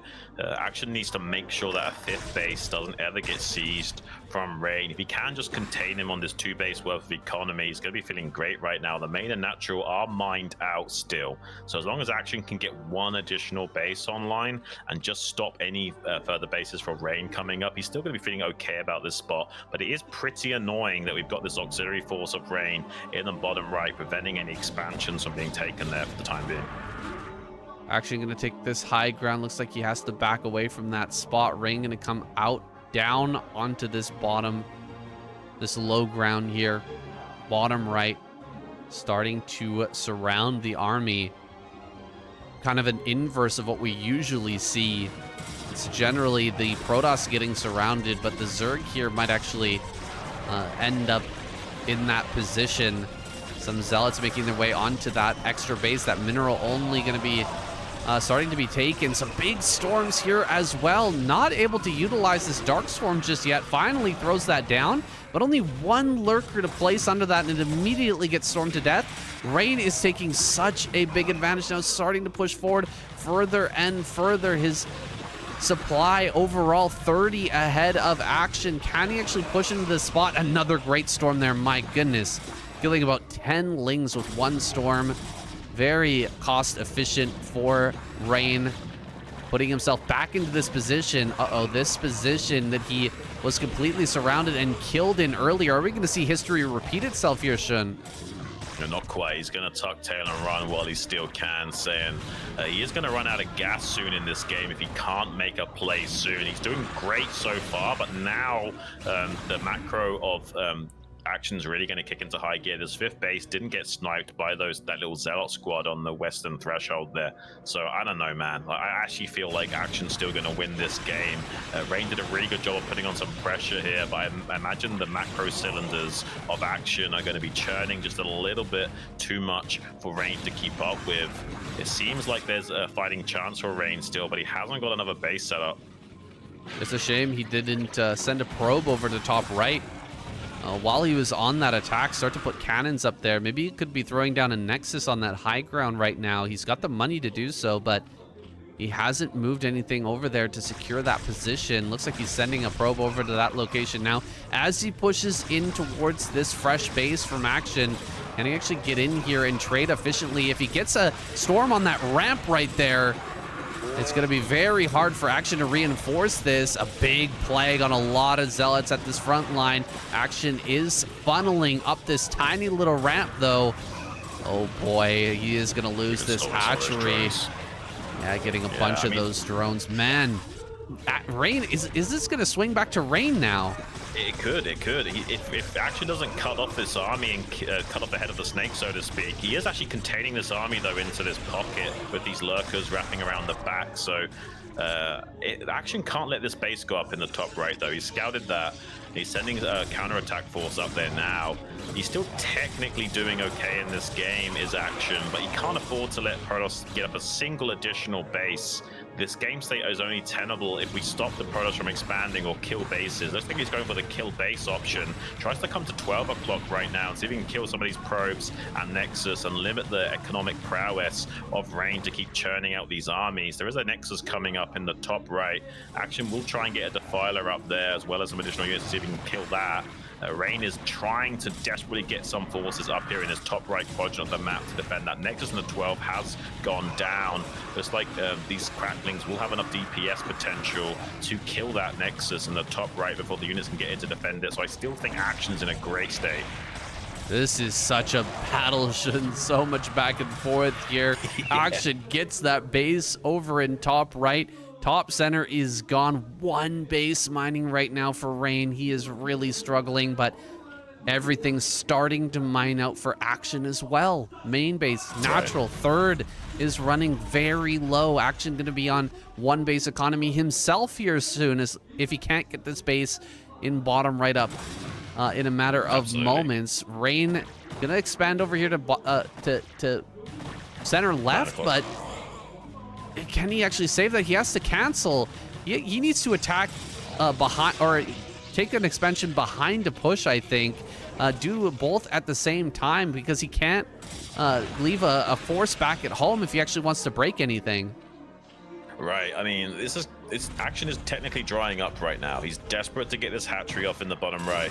He's unlikely to send out anything besides a few Zerglings to counterattack. He's just trying to be as annoying as possible and kill some of these utility units of Rain and keep him at bay as long as possible while he gets his own economy back online. He was basically mining at like 1.5 bases worth of economy just a moment ago. Now he's got this other base set up in the bottom right natural. He's going to be feeling a lot more comfortable. Rain's only just now re-seizing control of 12 o'clock, and that's almost mined out as well.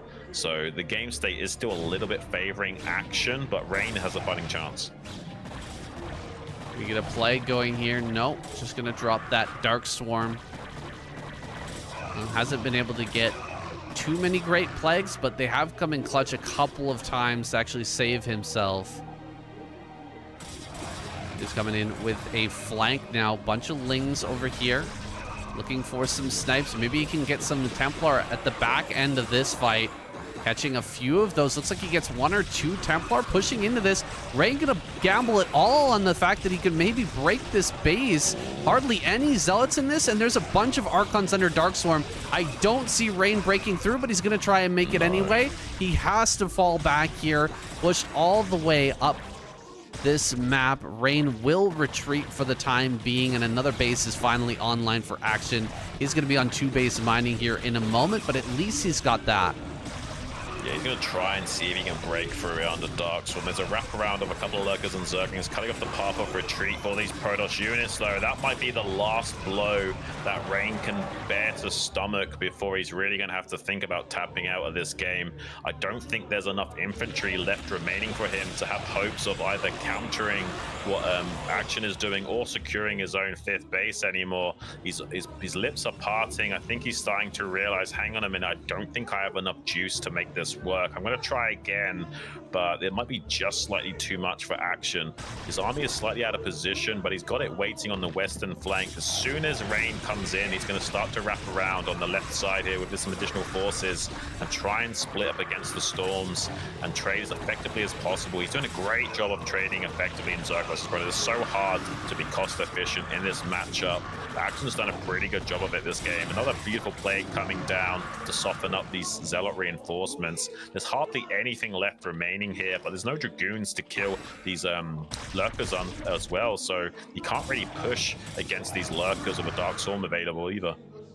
Oh my gosh, it's so close right now. Rain is going to be able to break through here or not. These Lurkers being a little bit prohibitive, and of course the plagues are going to make those Zealots so much easier to kill. Rain, I think he needs to back up and take another base. I think he's starting to feel it as well. I don't think he can actually kill this down in bottom right. No, I don't think he can do either. I don't think he's got enough to kill. I don't think he's got enough to expand. He's going to try and go for the kill option on the natural of the Zerg. The Zerg is currently out of position. He actually sees that there's no base that's been taken on the left-hand side and decides to turn around and run. A few more High Templars being sniped by the Ling counterattacks of Action, which have been relentless. We finally see a shuttle come out, interestingly enough, at this point in the game. Rain is now finally thinking about taking this additional base. It's been a long time coming, but finally his stubbornness has worn thin and he will be trying to take an additional base. You know what? Xun, there is a lot. There are a lot of drones at these two bases, man. If he gets one Templar, one Storm on one of these drone lines, it could wipe out half the economy of Action. He's looking for it right now. This is going to be a game changer right here. Whether this hits or not could be the deciding factor. He's moved around this one ling. There are Scourge here, but he's not moving them as the drop comes in. Can he actually get this off? There it is. He gets the Storm. Huge kills there, actually wiping out almost every drone at this base. The gas drones are going to be pulled to those minerals because Action desperately needs some income.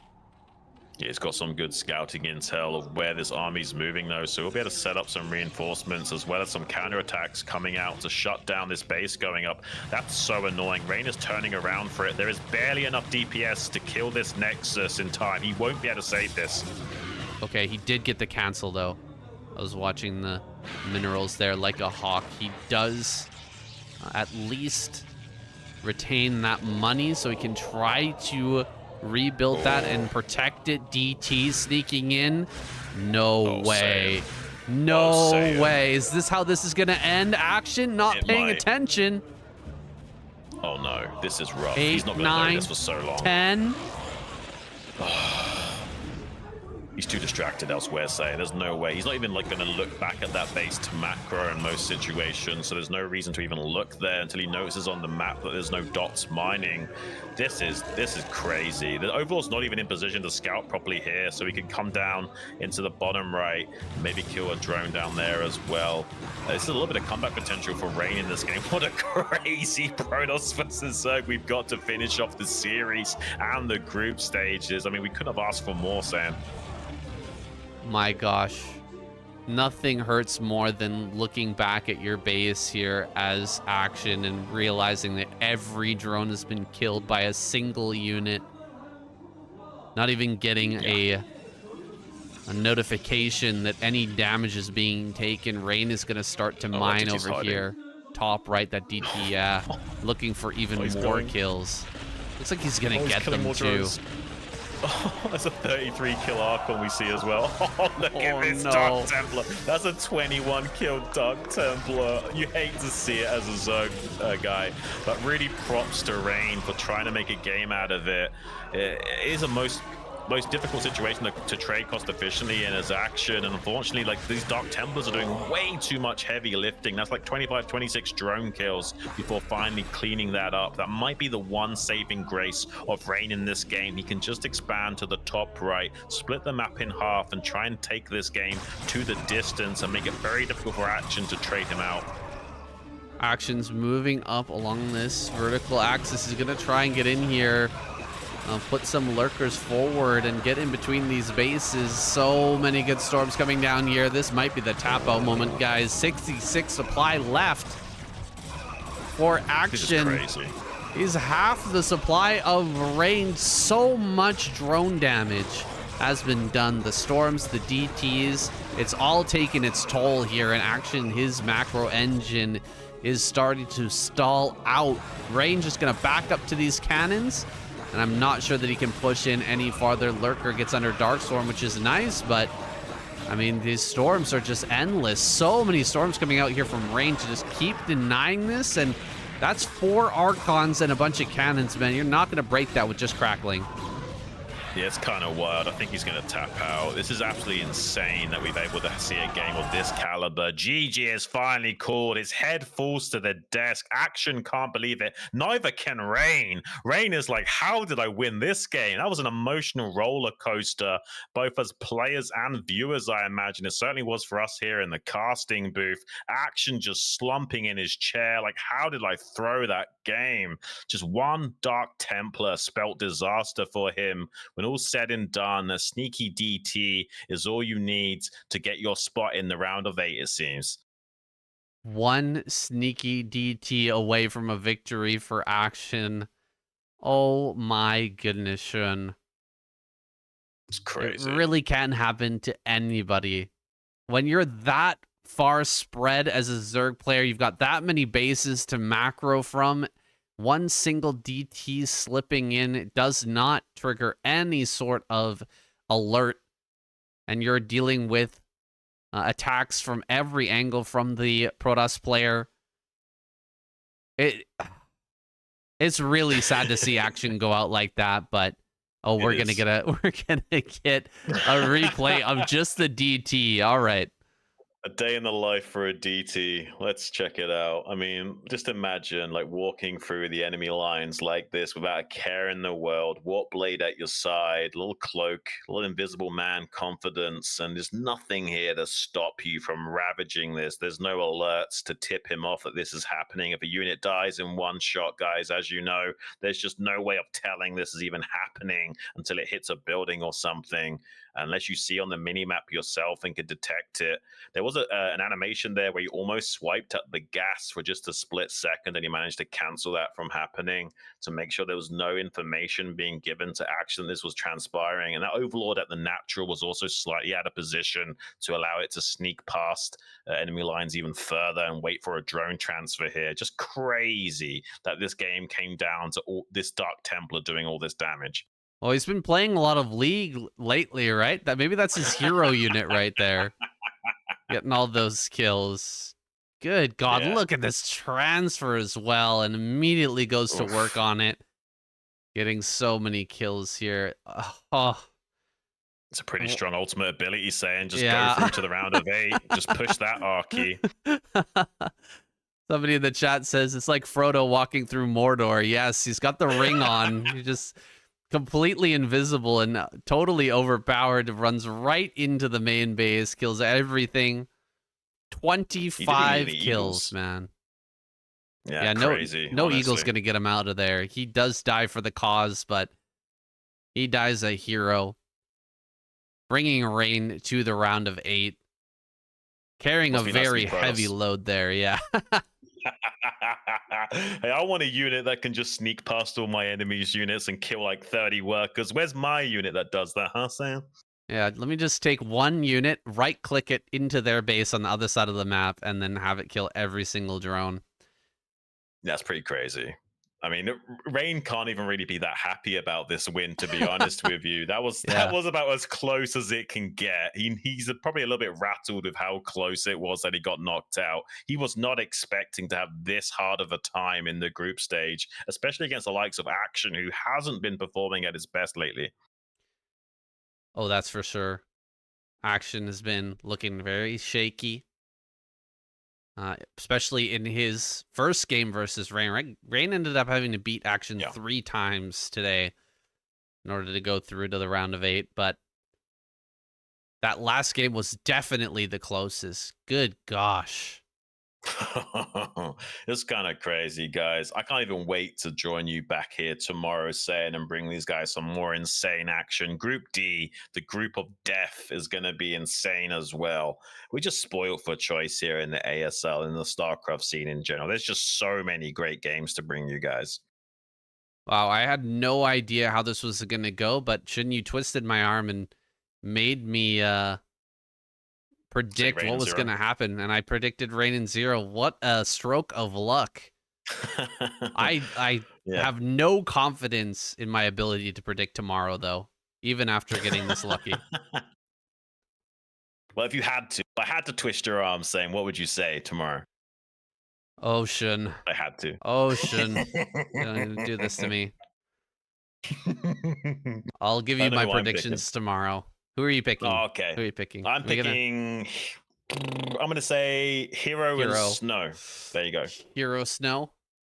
Yeah. I mean, you got to put Hero on that list for sure. Snow... For me, it's... Yeah. I don't know. Hero and Snow, Hero Mini. I don't know. But I think Hero and Snow. I'm going to go ahead and predict Hero and Mini. Even though I'm such a big Snow fan, I love Snow. Okay. I'm going to put Hero Mini just to be a bit of a contrarian. Guys, thank you so much for being here. Thanks for joining us for this live cast. Everybody who's joined into the soup chat. Those of you on YouTube, if you want to check it out live, 7 p.m. Korean Standard Time tomorrow. It's a lot of fun. We get to watch you guys react and live in the chat. It's a lot of fun. it's kind of a cool experience.